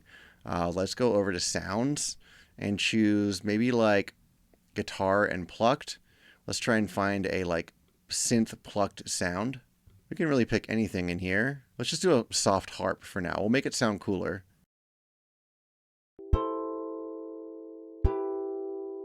That's pretty nice. What I'm going to do next is add an arpeggiator to this. An arpeggiator takes a bunch of notes played simultaneously and plays them one at a time in a particular sequence or order. So we're going to search Command F and arpeggiator. This is a MIDI effect, so if I double click it, it adds it in front of the instrument. Any MIDI notes that are being sent to this instrument get processed first by the arpeggiator, and the arpeggiator does this.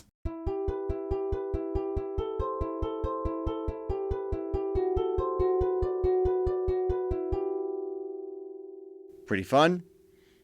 You can play around with the rate down here. You can play around with the style, which is going to be a different order it plays it in. You can play around with the steps. This is going to transpose it up.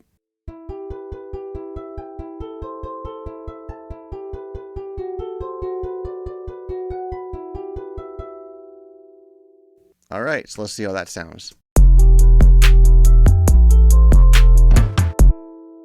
This harp is a little bit quiet. I want to make it louder. What I could do is go down to the volume that's on the actual instrument itself, which is this bottom knob. Every one of these instruments has a volume output, and you can turn that up. We're starting to get loud and distorted though, so I'm going to turn my sub down a little bit, and I'm going to turn the output of the harp down a little bit using the mixer. Just trying to balance as I go a little bit. We'll get into some basic mixing at the end of this. Another issue is that there's a lot of low end in this harp sound. I can hear it in my studio monitors. If you're using headphones, you might be able to hear that. This is where we're going to add an EQ. So Command F, search EQ. The one you want to use is called EQ8. An EQ is just a way for you to cut or boost certain frequencies of the sound. We have whole other videos talking about EQs. Won't dive too deep into it right now. The EQ type we need looks like this, the one that's deactivated. If I reactivate it by clicking the little button underneath it, what I can do is cut the low frequencies I don't want out of this sound. See all that stuff that's bumping up here in my spectrum? What the spectrum is showing me is just the content of the audio from low to high, left to right. And I can go ahead and drag this up and get rid of a lot of that low junk I don't need. I could also brighten it up a little bit by grabbing one of these other dots, adding a little more top end to it. Since we're on the topic of adding processing, let's go ahead and play around with a delay. If I search delay, what a delay is going to do is add some pretty cool repetitions of the sound.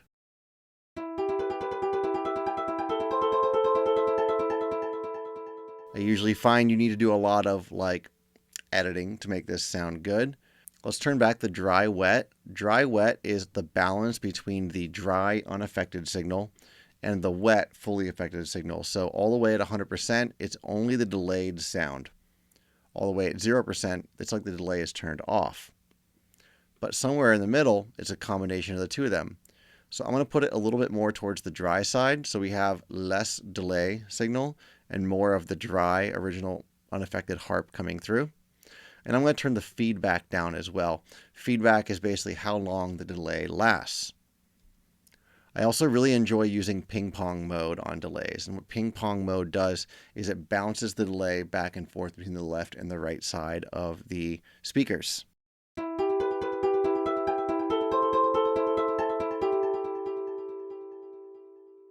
Hopefully you can hear that really cool spatialization we're getting now by adding the delay. If you decide ultimately you don't want to have an effect in there anymore, you could just click the header and delete it. Or you could just turn it off by clicking this little yellow dot that's in the top left of every one of these instruments or devices. That's like the device activation button. What I want to do now is add a pad. So we have our drums, we have our bass, we have somewhat of a melody. We can use this as a melody, right? Let's call it that. What I want to do is add a pad now. So I'm going to go ahead and make a new MIDI track, and I'm going to search pad under sounds. Let's make sure we're not filtering it in a way we don't want. We're going to go ahead and activate pad, and we're going to find something that sounds nice. Let's just use this warm analog pad. We'll drag and drop it, and what I'm going to do is copy Command C, Command V, that MIDI clip down to my pad.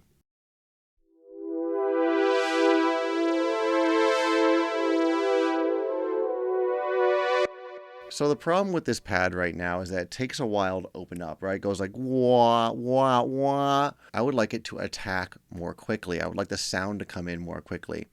What we can do is come down to where it says attack and pull this number down. I also don't really like how bright it is. It gets really bright and zingy. So what we can do is filter this. If I do Command F and search filter, the Ableton's default filtering is called auto filter. This allows us to cut frequencies, much like an EQ. All I'm doing is dragging this little yellow dot around. Alternately, you can change the frequency cutoff or the resonance. And I'm going to dampen this. And I'm also going to take this whole thing down an octave. Lots of different ways you can do that. What I'm going to do is use the pitch device. So I'm going to go Command F, pitch, double click it onto the track, and we have a device that now transposes the incoming MIDI before it hits your instrument. Let's just click the minus button so it jumps down by -12. Of course, that same key command, shift arrow down, works on knobs as well, so you could just do that.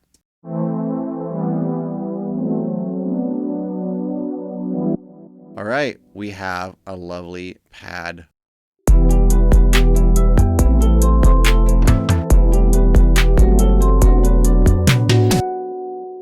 And if you want to keep your project nice and neat, what you can do is right-click the new MIDI channel you just made and choose Assign Track Color to Clips. That will automatically assign whatever the color this track is to all the clips on that track. Makes it a bit easier to see what's happening. Now, as we keep stacking things up over and over again, it's starting to get really loud. So what I did was I put a saturator on my master on digital clip mode. This is making sure that we're clipping the audio and we're not clipping the output of Ableton. You may or may not have to do this. It really doesn't matter. I just want to make sure things don't get too distorted or not very good sounding for this video. But I want to let you know what I'm doing. Let's take a step back here. The general composition of a track is made up of a few different groups of instruments, types of instruments, like sound families, let's call them. We have the drums, right? Then we have some kind of melodic instrument, which we are doing with this arpeggiated harp. We have a bass sound, right? That fills the low end of the track out. We're doing that with hip hop sub. Then we have oftentimes pads. These are like background fillers. So we have our pad. Another thing you might want to add in are effects, things like sweeps. So let's go ahead and do that. I usually find this is much easier to do in audio. And Ableton does not come with a lot of these sweep effects, so you may have to go and find them on websites like Splice, or you could just find them from sample packs you purchase or free ones. I find that Reddit is actually a very good place to find some free sample packs. People just post them there, packs they've made, or freesound.org is another good place to get samples. But I have tons, so I'm going to go ahead and search sweep down.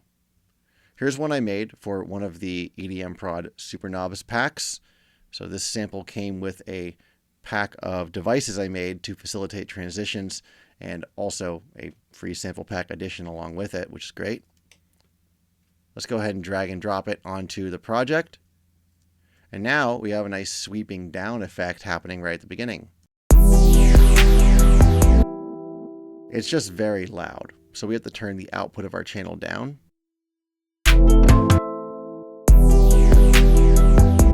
That's great. What I want to do is add another audio channel, and we're going to find an upward sweep.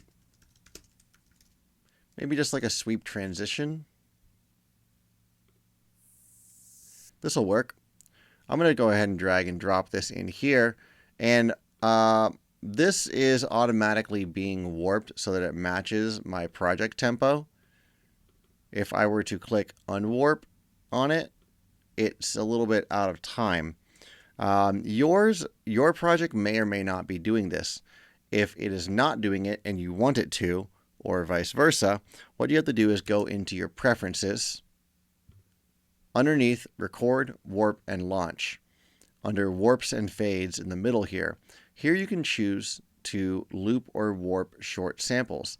I go back and forth. I usually have mine set to an unwarped one shot, but if I'm in a phase where I'm dragging a lot of samples in, I might turn it to warped one shot or warped loop. I usually don't use auto because I don't like live making decisions for me. I much prefer to decide whether or not I want something to be warped. But that's just me. You might like it being set to auto. But yeah, if you do warped one shot, then Live's going to look at the audio file and do its best to figure out what the tempo of it is. Doesn't always get it right, so you got to check its work. But that's why mine is being warped. And now this sweep sounds like this.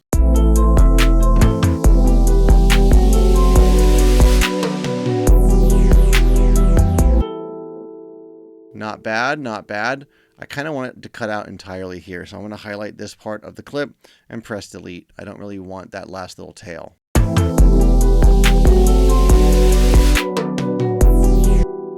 And it is too loud still. These sweeps need to be turned down much lower than you usually think they do. So I'm going to keep adjusting the gain of these until I think they're sitting right.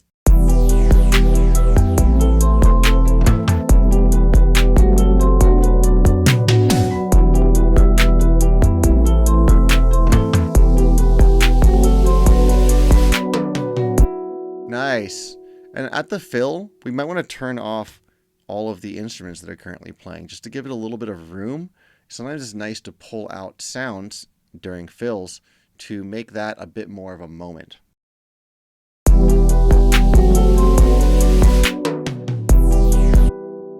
Pretty good.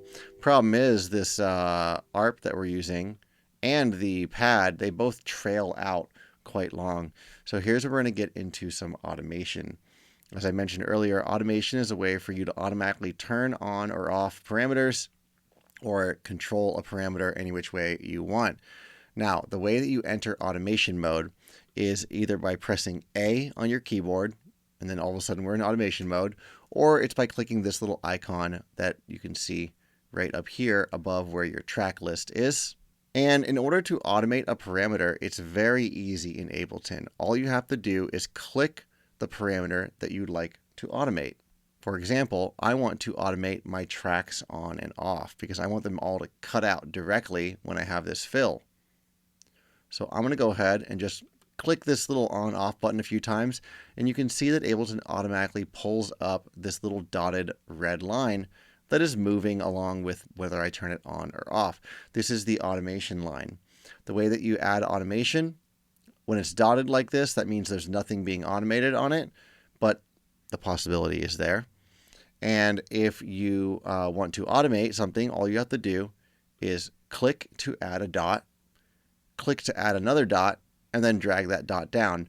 Now, because this is a binary control, right, on or off, I only have two options, on or off. That's fine. I'll get into some more interesting automations in a moment. But let's go ahead and just drag this back here so that the track, as it plays through, if you watch the little yellow number over here, you'll notice that it turns off once I pass that point.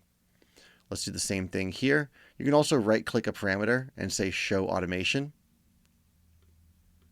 And we'll go ahead and automate that off right there. So now both these tracks will completely turn off when I play through it.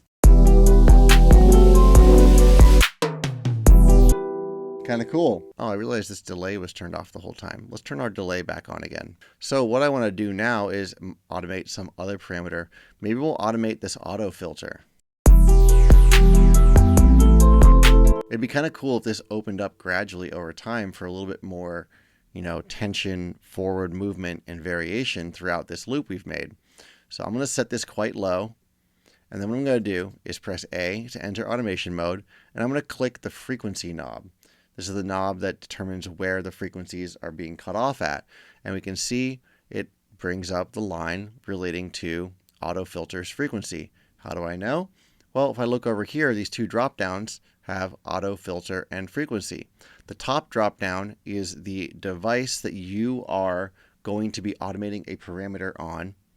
And the bottom drop down is that parameter that is on this device. Hopefully that makes sense. I don't really ever use these. I just simply click the parameter and it pulls it up for me. So I usually don't think about this that much. But now we have an option where we have a lot more than just binary control on off, right? So we can go ahead and add a point at the beginning, add another point near the end, and drag that up. So now we get a gradual opening up of the filter.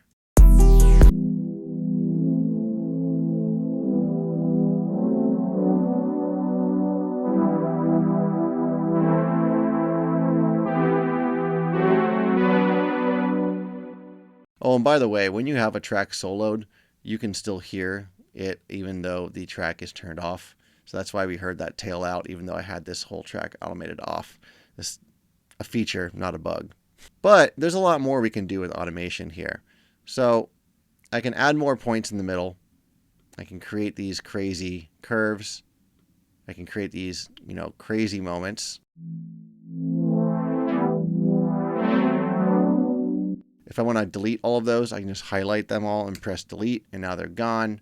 If you want to get rid of another point, just click it and it's gone. There we go. If you want to add some curvature to this line, what you can do is hover near it until the line gets darker like it is right now. I'm not on it. If you put your cursor on it, you add a point. But if you just hover next to it, what you can do is hold down the Option key and drag up and down to create curvatures like that. So now this will wait until the end and then open up much more quickly for a pretty dramatic opening of the filter right at the end of the phrase. You can also hover near it without holding Option and just drag up or down. That's going to move the entire automated section around. And there's a lot of fun other ways to create automation. For example, if I were to highlight this part of it and right click, down here we have this insert shape. You can go ahead and just throw automation shape in here. And then you can duplicate it all the way out. And now we have like a sinusoidal opening and closing of the filter. And there are other ways to transform automation as well. What I'm going to do is highlight all of this area. So I'm highlighting all the automation.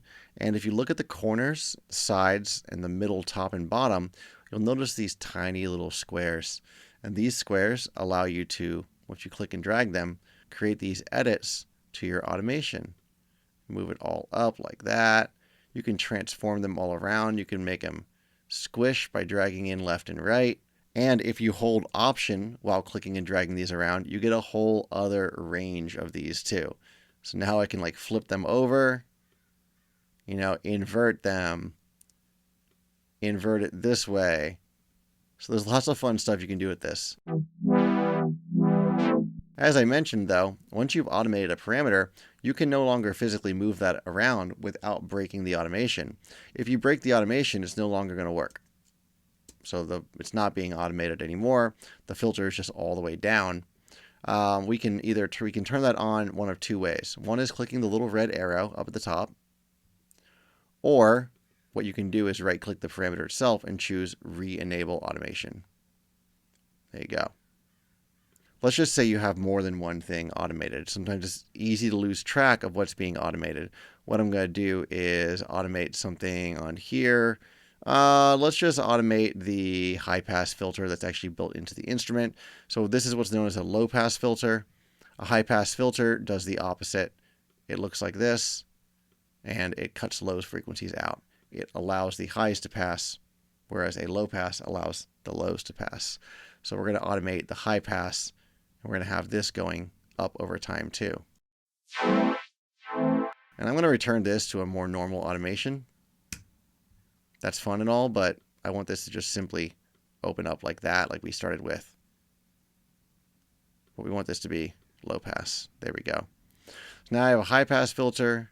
I have a low pass filter. These are two different automations. I would like to see them at the same time though. And as you notice, as I click between these, we can only see one at a time. So what you can do is right click over in the little blank section underneath the drop down menus on your track and choose add lane for each automated envelope. And now we can see we have the mixer automation, high pass filter, and auto filter automation all displayed for us there. If we don't want to see any of these, like if we don't want to see the mixer automation, just click the little minus button and then it will go away. There's one other way that you can automate parameters, and that is by recording the automation. I'm going to do that with this auto filter as well. Let's go ahead and just right click and choose delete automation. And what I'm going to do is manually move this around while recording it. And the way that I record it is making sure that this little button up here is turned on. The little button that looks like two connected dots. And if I were to press record and move this parameter around, it's going to automatically record the automation. But what's the problem? We're getting rid of all of our MIDI notes. So what you can actually do is make sure that MIDI overdub is turned on, that little plus icon we talked about earlier. And now I should be able to move this around and automate it without overwriting my MIDI.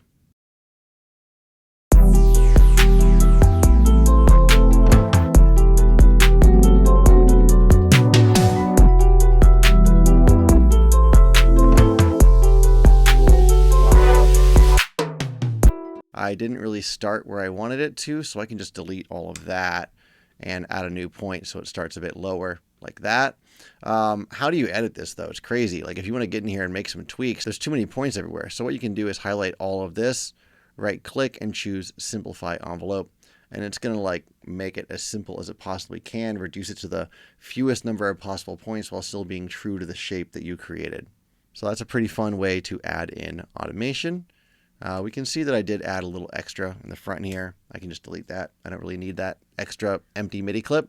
I'm going to go ahead and turn these back off again. We're on the topic of recording, so let's talk about how to record audio into Ableton, and then we'll talk a little about arrangement, some basic mixing techniques. I'll show you how to export, and then we'll call it for this one. This is already turning into quite the long masterclass.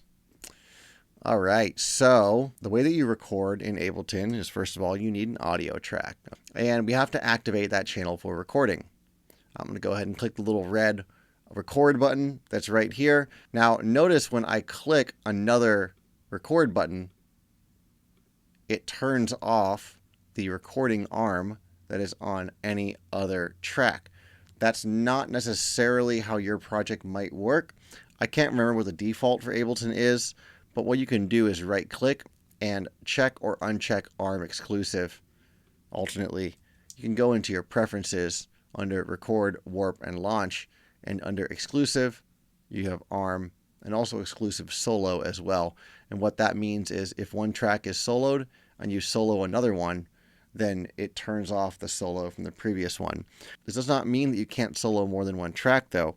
If you hold command and click, then you can solo multiple tracks together. But the moment I let go of command and click another track, it turns all those other ones off. Same goes for record arming. Okay, I can turn more on. That's why I like to have exclusive solo and exclusive record arm turned on, because I can always use command. And the problem is like, what happens if that was turned on, right? And I didn't know because it's up in my project and I can't see it. And I go to record down here. Well, I'd be recording on both tracks and completely overwriting my kick. So that's why I like to have it turned on. I know that if I come down here and toggle it, this one's going to be off, or any other place is going to be off. So a little bit about recording arm. I've armed this track to record. You have to first have a microphone hooked up to an audio interface. If you don't have a microphone or an audio interface, you could go into your preferences in Ableton under the audio tab and set your audio input device to something like the MacBook Pro microphone. All right. Or whatever, your computer microphone, right? But for me, because I am using an audio interface called the Scarlett, I'm going to keep mine set to Scarlett because that means that this mic will work and it will record. Let's go ahead and back it up here a little bit. And because I don't really want to, record while this is happening.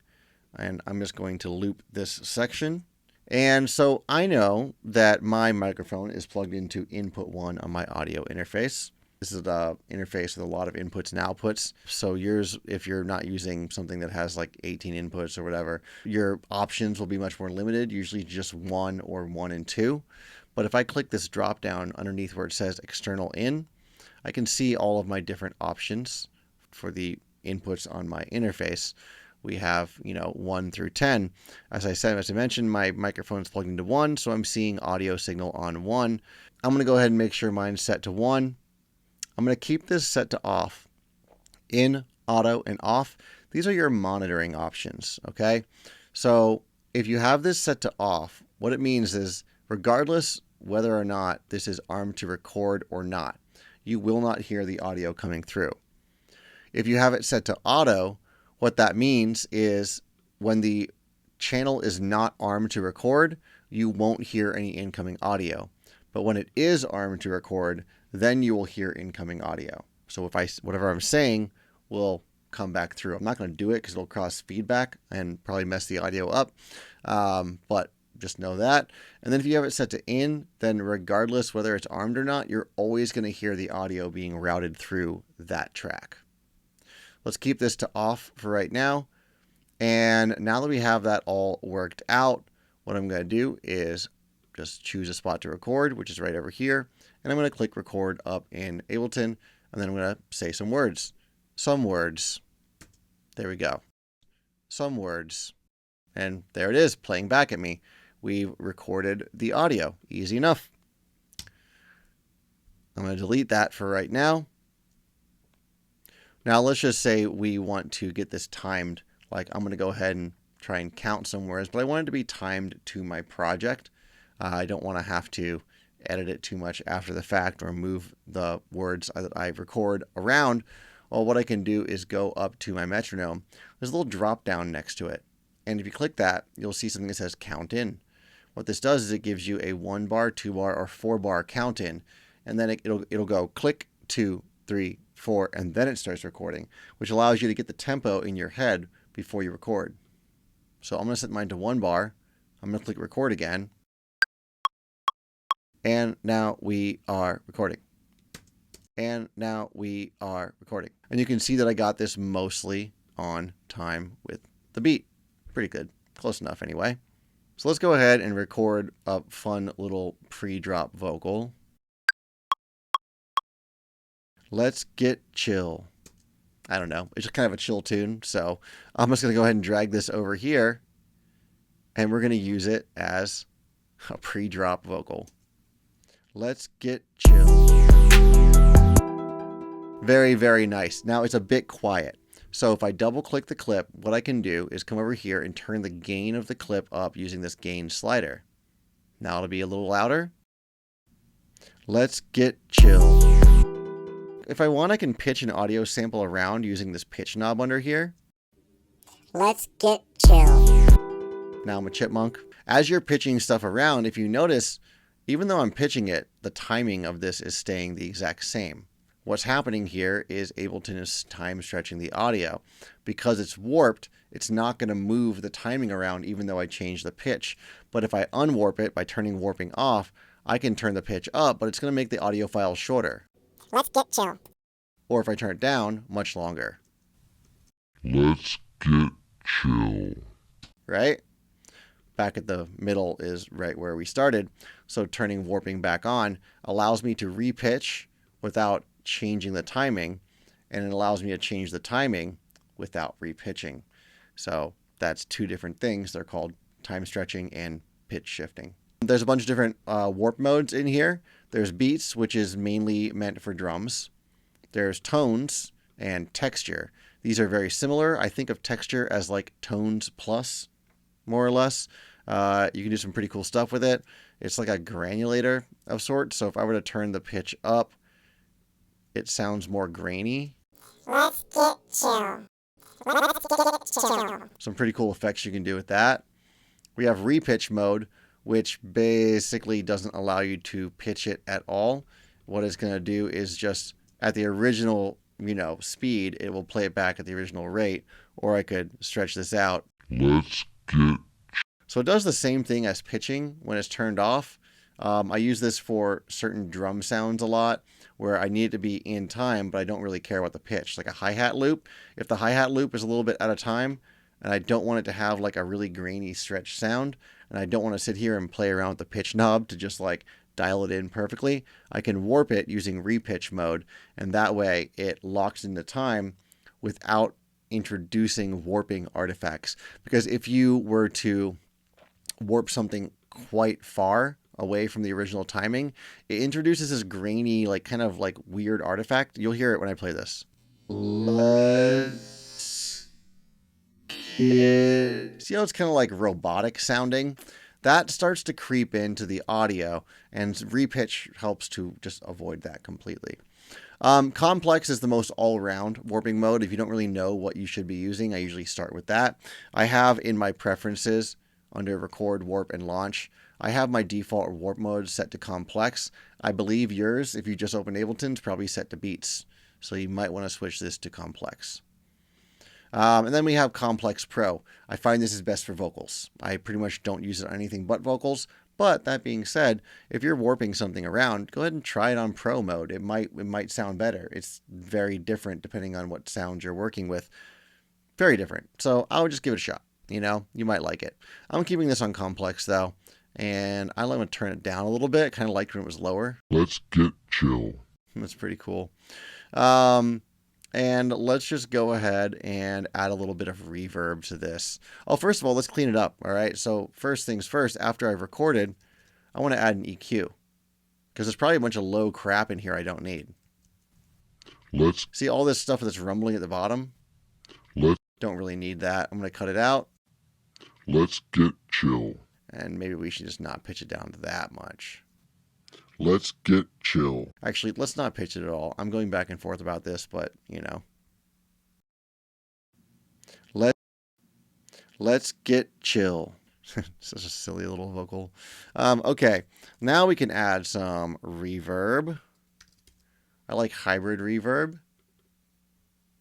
Usually I just keep it kind of in its somewhat default position. I mean, I have it set to a particular default, which is different than yours. I believe yours probably looks something like that. But I prefer quartz mode, and I turn the blend all the way to 100. This is not a reverb tutorial, so I'm not going to get into it anymore. But let's go ahead and add some of this. Let's get chill. Too much reverb. Be careful of adding too much reverb. We don't want that. Let's go ahead and turn the dry wet all the way down. Well, not all the way down. Turn it down about 20%.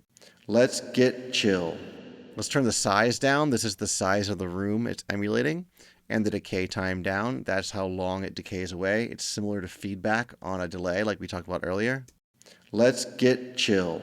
And then reverb has an EQ built into it. So if you click the little tab that says EQ, you'll notice that it's really similar looking to the EQ8.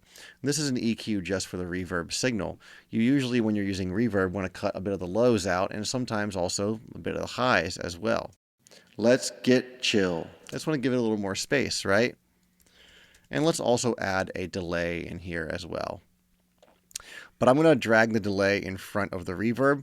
Like as I mentioned earlier, the signal flow when you're dealing with effects goes left to right. So it gets EQ'd first, then reverb, then delayed. I usually prefer to delay before I reverb. So what I'm going to do is make this very short by setting this time to 1 with no feedback, ping pong mode, dry wet down a bit, and I'm going to drag this filter in the middle here. What this is doing is cutting lows and highs out of it, and I'm going to make it very filtered. Let's get chill. Even more so. Let's get chill. Just adding some spatialization to the sound, right? Let's get chill. And what can be really fun is also adding a delay that only turns on the last word. So it goes, let's get chill, chill, chill, chill, chill, and delays out like that. I think I would like that. Issue now, though, is my delivery on the recording was a little bit early. See how it's ahead of the beat? So what we can do is actually come in to the clip and we can adjust the timing of that using warp markers. So if you notice, we have all these little tiny arrows on top. These are called transient markers. A transient is the attack of a sound, and Live does its best to, figure out what the transients are. You can kind of use these as warp markers. Like if you want to grab one of them, just click and drag around. You can shift audio that way. But a true warp marker is where you double click and it creates a yellow point.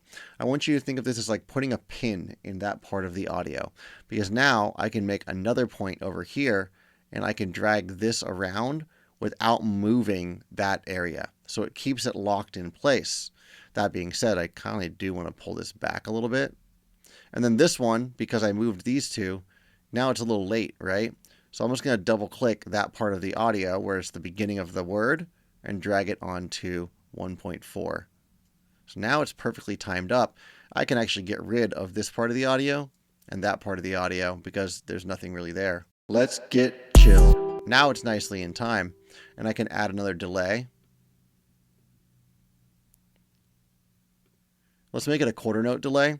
These are displayed in 16th notes, so 1 16th note, 2 16th notes, or 1 8th note, 4 16th notes, 1 quarter note. What I'm going to do is set it to a quarter note, and I'm going to activate this delay so it only turns on this note, so I can go ahead and automate the on-off button on it.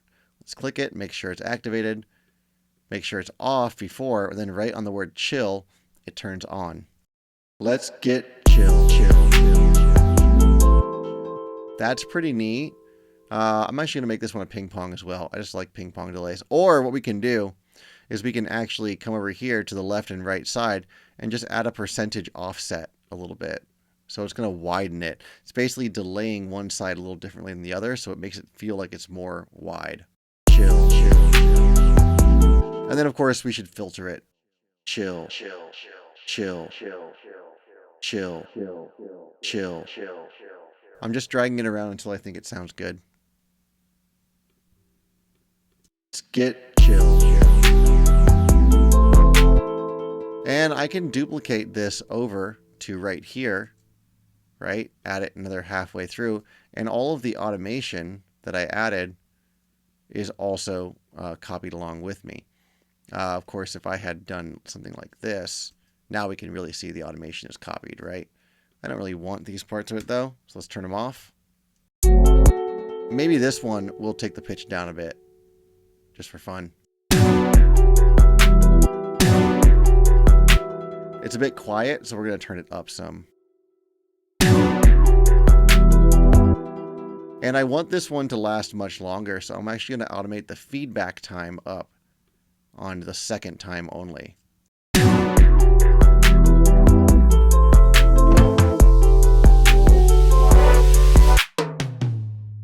There we go. That's sounding pretty cool. Let's talk a bit about arrangement. We've got one loop right now, but this is the point where I would start to turn this loop into an actual arranged project. And what we're doing here is we're going to be looking for things like an intro. And by the way, you can make markers in Ableton by clicking up here. You see a little speaker icon where normally it's like telling you where you can press play and play the song back from. If you right click up here though, you can choose add locator. I highly recommend you do this kind of thing. So we want an intro. We want just a basic like build, drop / chorus, whatever you want to call it. You know, things like that. And we'll do bridge. I'm just putting these all here so we know we need them. Bridge, build 2, drop 2, and then we need an outro. Okay, so this is what we got. This is what we need. I usually like to start at bar 17. I don't know why, I just do. I don't question these things. I'm just pressing Command-Shift-D to add space and time in here. We need an intro. What would be good for an intro here? Maybe these pads. So let's copy the pads over. That's pretty nice. After 8 bars of that, we'll go into the build. And after 8 bars of that, we'll go into our drop / chorus section. So what I'm going to do is just move this all over. The easiest way to do this right now is actually to just highlight it all and then click and drag and shift everything over like that. So we have our intro, build, drop, bridge, build 2, drop 2, and outro. Let's keep the pad going into the build. And maybe here we want to add our hi-hats in here. Actually, let's have the hi-hats start halfway through the intro. But I don't want the claps, so we're going to delete the claps, or I can just click this little thing to, this little key to highlight them and press 0. So the claps are turned off. We just have the hi-hat. And I don't want these hats to be happening as frequently. I want to start slow and eventually increase the rhythm as we go. So I'm going to highlight them all, and I'm going to go ahead and go to this tab, which is the one right next to the one we did quantization in. And I'm going to press ×2. What that does is it multiplies the time we have selected by 2. You could click divide by 2, and that will make it all much faster. Until it's crazy. But we want this.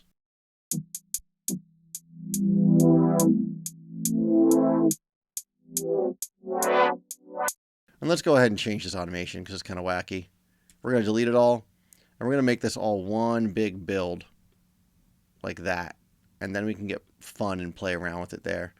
Let's also change the octave of all of the second time, because usually when you increase the octave of a sound, it starts to feel like you're adding energy. And as we get into the build and approach the drop, I want to be adding energy to this. So what we're going to do is press Command A, highlight all of them, Shift arrow up to change the octave. Okay?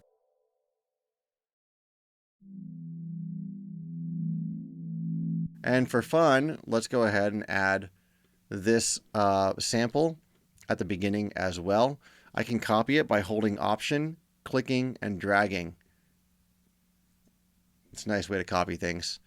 And same thing with this. I'm going to copy it over, but what I'm going to do is expand this sample back out again so I do get that tail. Here's another fun thing you can do. You can grab the tail of a sound, duplicate it, and then press R, and that reverses the clip. And now I'm going to trim this up a bit so I can pull it back, and now I've turned the tail into a sweep all on its own.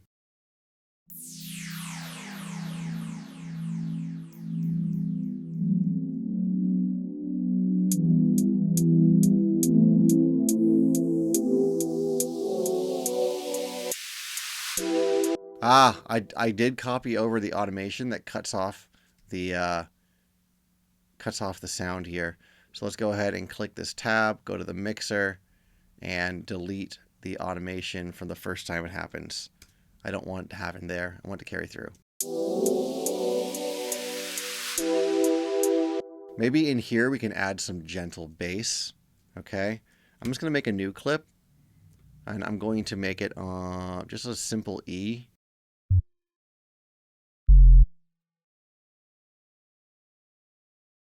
And I'm just going to make a basic pattern that's somewhat related and cut the end of it. I don't really want these here because that's where my vocal is happening. So I'm leaving the fill, the turnaround section. I usually call these turnarounds or pre-drop sections. Okay, I'm leaving that nice and open. That way the vocals come through. You'll see how that works when we get there. But now I have this bass sound. Thing is, I want it to be more chill. I want it to be more tucked in. So I'm going to add, actually we have an EQ in here. And I can use this EQ to cut the highs out. I'm going to automate it. So I'm going to click the frequency. I'm going to highlight the whole area of time. And then I'm going to grab the transform handle and drag it down. Like that. I could drag up, drag down. And now that's going to set it nice and low.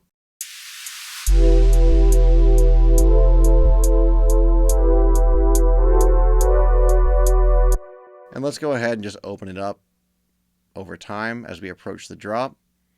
I'm also going to add an auto filter in here. I'm going to set my auto filter to high pass mode and pull the frequency all the way down so it initially starts so it's not filtering anything or filtering as little as we can. And then what I'm going to do is automate this filter up a bit so it starts to cut the bass as we approach the drop. Builds are all about this automation, this progression, right? It's all about making everything move forward smoothly. I did also notice that this, because I copied it over, it has like 2 things where it's doing that. I don't really want it to happen here. I want it to just happen on the last half during the build.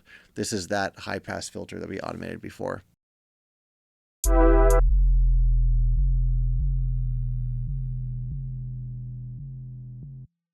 Cool. We can probably turn this up a little more, cut a little more out of it.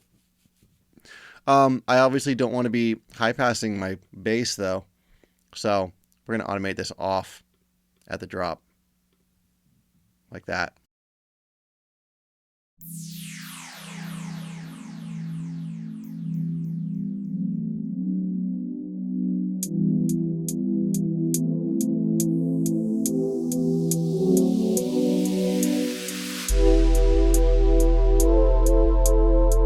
I feel like we need to have some kind of maybe the ARP can come in here, but let's use a different sound for it. So what I'm going to do is duplicate that channel by just clicking it and pressing Command D.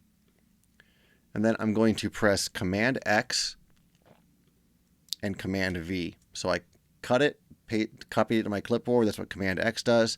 And then Command V is just a normal paste. And let's just switch the sound out. Let's find some other pluck. Or we can just use a regular synth.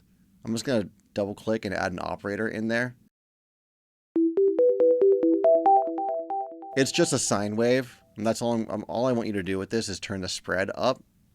And then I want you to click the A section down here so it shows this envelope. If it shows this, I want you to click the little square and then grab this dot, this square, and pull it down. Give it a decay time of something that sounds good to you. That's pretty cool. I like that. And we are going to make this much more muted and dark sounding somehow. How are we going to do that, though? The question is, what we can probably do is, I mean, a sine wave doesn't have much content to filter in it, but we can just try and low pass it with an EQ that already exists on this channel.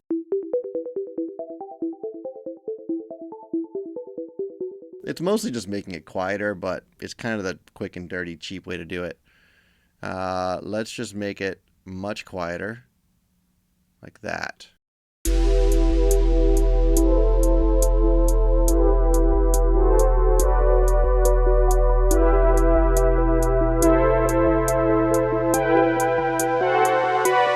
Let's get chill. The vocal's so silly. Cool. We need to increase the rhythmic intensity as we're approaching. So I'm going to go ahead and add another clap in here. I just found this basic simple clap, and we need to add it, I don't know, wherever you want to kind of create a build.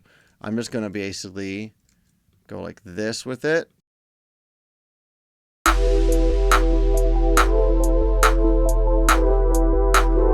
And then I'm going to double the timing for half the length of the previous section. And then I'm going to double the timing again for half the length of the previous section. Now let's go a little bit longer than that because I don't want to keep going too fast with it.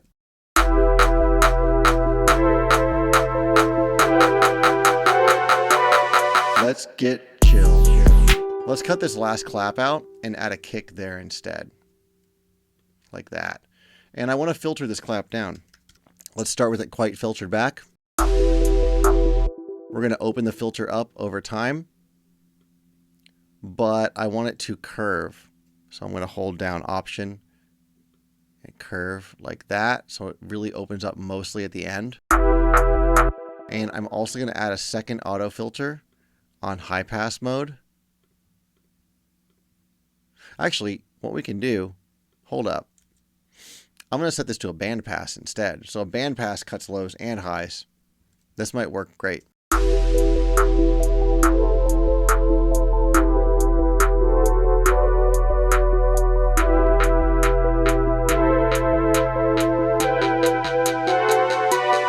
Let's get chill.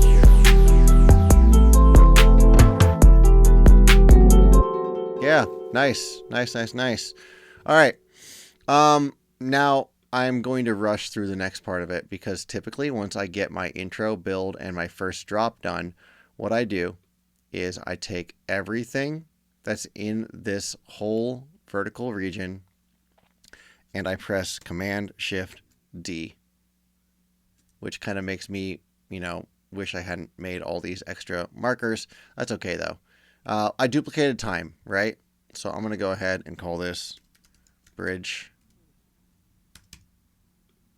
build, drop 2, outro, and then we can just delete these by clicking them and pressing delete, and now they're gone. So I've created a complete duplicate of what I already had. The idea here is you then get in and make variations. The way I made a variation between these two, I use a different sound, right? A good rule of thumb I usually stick with when it comes to variations. A sound is comprised of 3 different components.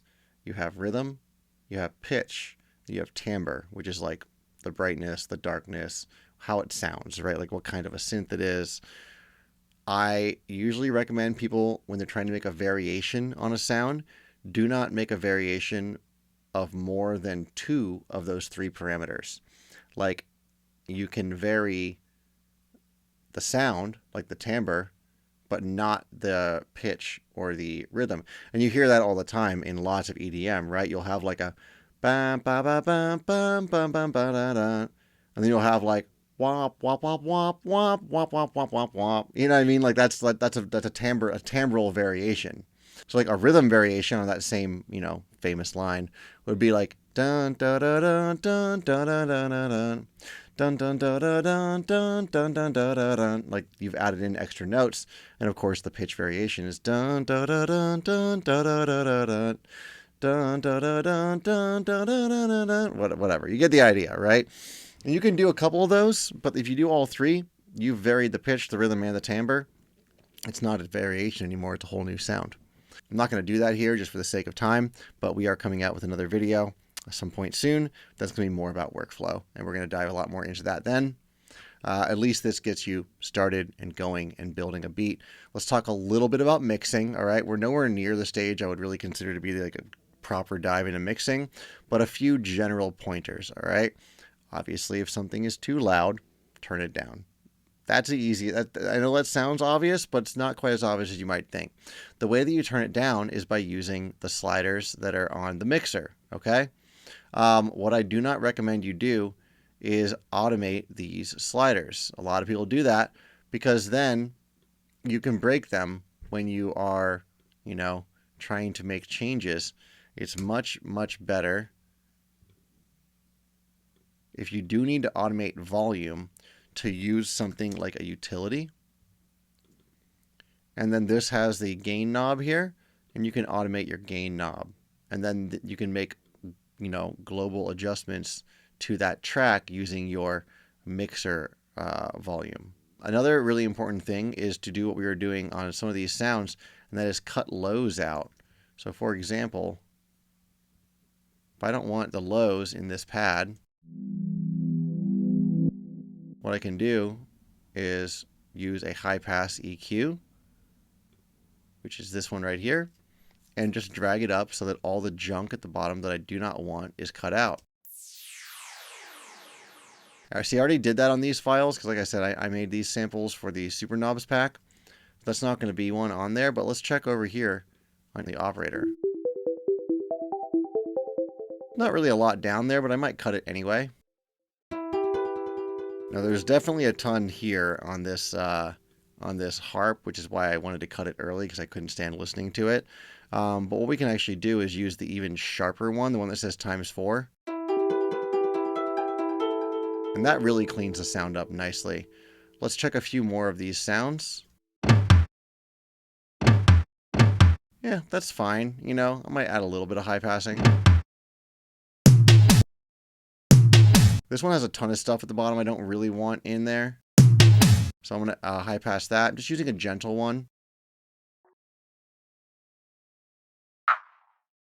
I'm already filtering this one pretty strongly, so I'm not surprised to see that there's not a whole lot of low end in it.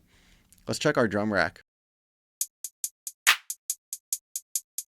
So the hat doesn't have a lot of low end, but the clap does. So I can drag this EQ directly onto the clap, and now I have an EQ for just the clap sound. And I can cut it out like that. So that's like a good basic mixing rule. But basically what I want you to do is just sit back and listen to it, chill.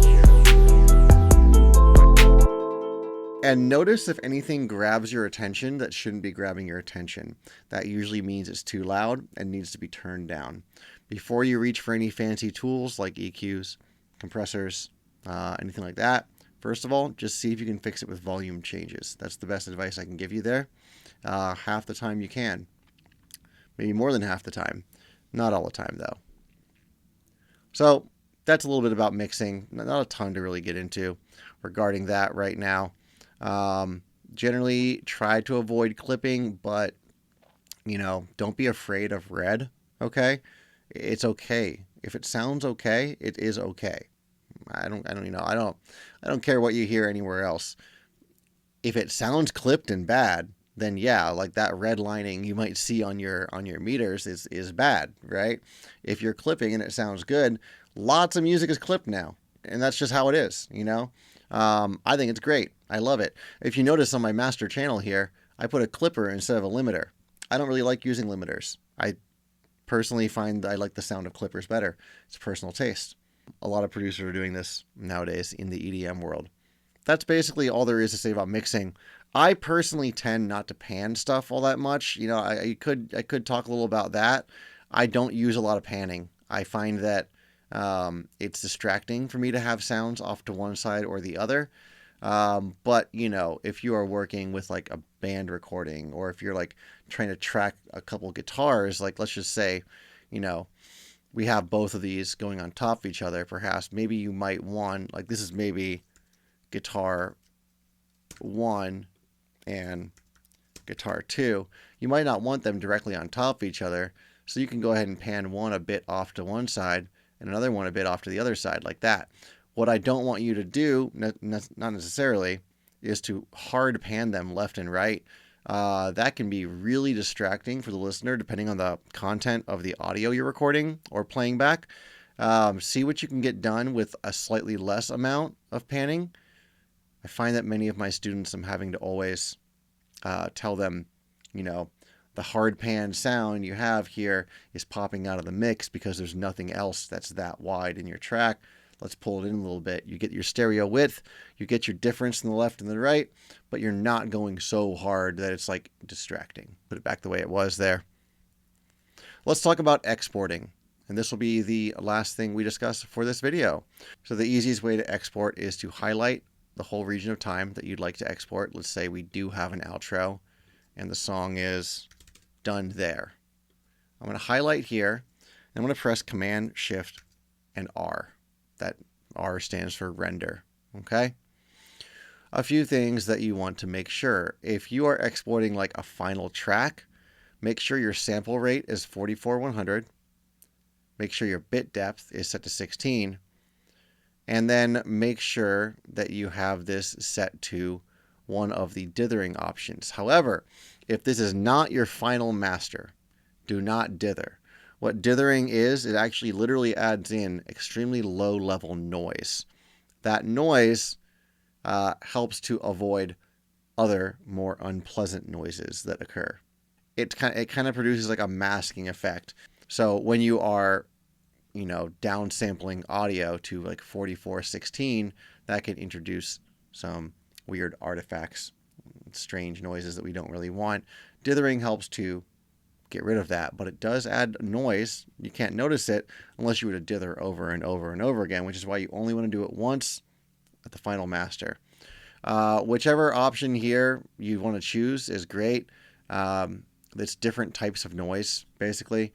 I think I usually use POW R3 because I make dubstep, and therefore this is, I think, the one that's more geared towards like heavier styles of music. But I would just go ahead and do some research, you know, just search what type of dithering to use in Ableton. There's plenty of information out there, easy charts that tell you like, oh, if you make, you know, acoustic music, use this. If you make more cinematic or chill, do this. I'm pretty sure that like R1, 2, and 3 would be more chill to most heavy. If you want, you can encode an MP3 as well. You don't have to. And then all you have to do is click export, and it's going to ask you to name it and ask you to export it. V1. There it is. And then after this exports, I'm going to actually talk a little bit about file management. I forgot to mention that. And it's one of the very important aspects of this whole thing. So there we go. We have rendered our track. If I go into the folder, we have it right here. There it is. Now, I want to also show you, like, please try to ignore how messy this whole thing is, and also please ignore my stupid project names. We all have stupid project names. I feel like everyone does. When you are saving your projects, it's not necessarily a good idea. Like if I were to make a new project, I wouldn't want to save it inside this beginner Ableton Masterclass project. I reserve the folders for a single project or versions of the project. So maybe I would make some changes in here, and I would go to File, Save Live Set As, version 2. Now they're both in here. The .als file is the project. This is the enclosing folder. It's the exact same thing as like one of these regular folders. It just has a fancy skin. Okay. Inside that, you'll find things like, you know, recorded samples, a folder for that. You'll find an Ableton project info folder. There's not a whole lot in here yet because I haven't saved this very many times. Usually there's a backup folder that appears. We can look at some of my other projects, like this is one I'm working on here, and you can see what's going on inside it. Let's just double click it like that. There we go. So we can see all the different versions. After each version, I usually will render an MP3 for my own reference, right? All the different versions. Here's all the backups from it. It keeps like a certain number of backups, I think. Maybe it keeps them all. I'm not entirely sure about that. But it automatically creates these backups for you in case the project dies. Then you can, well, I say dies. In case the project, like, gets corrupted or for some reason it won't open, you can go back into a previous backup and hopefully restore the work as much as you can. And there's a folder for samples in here as well. Okay. So when it comes to saving all of this, I would most definitely save one project per folder, and don't save a bunch of projects into the same folder. It starts to get cumbersome and a bit confusing. So there we go. That's the beginner Ableton Masterclass.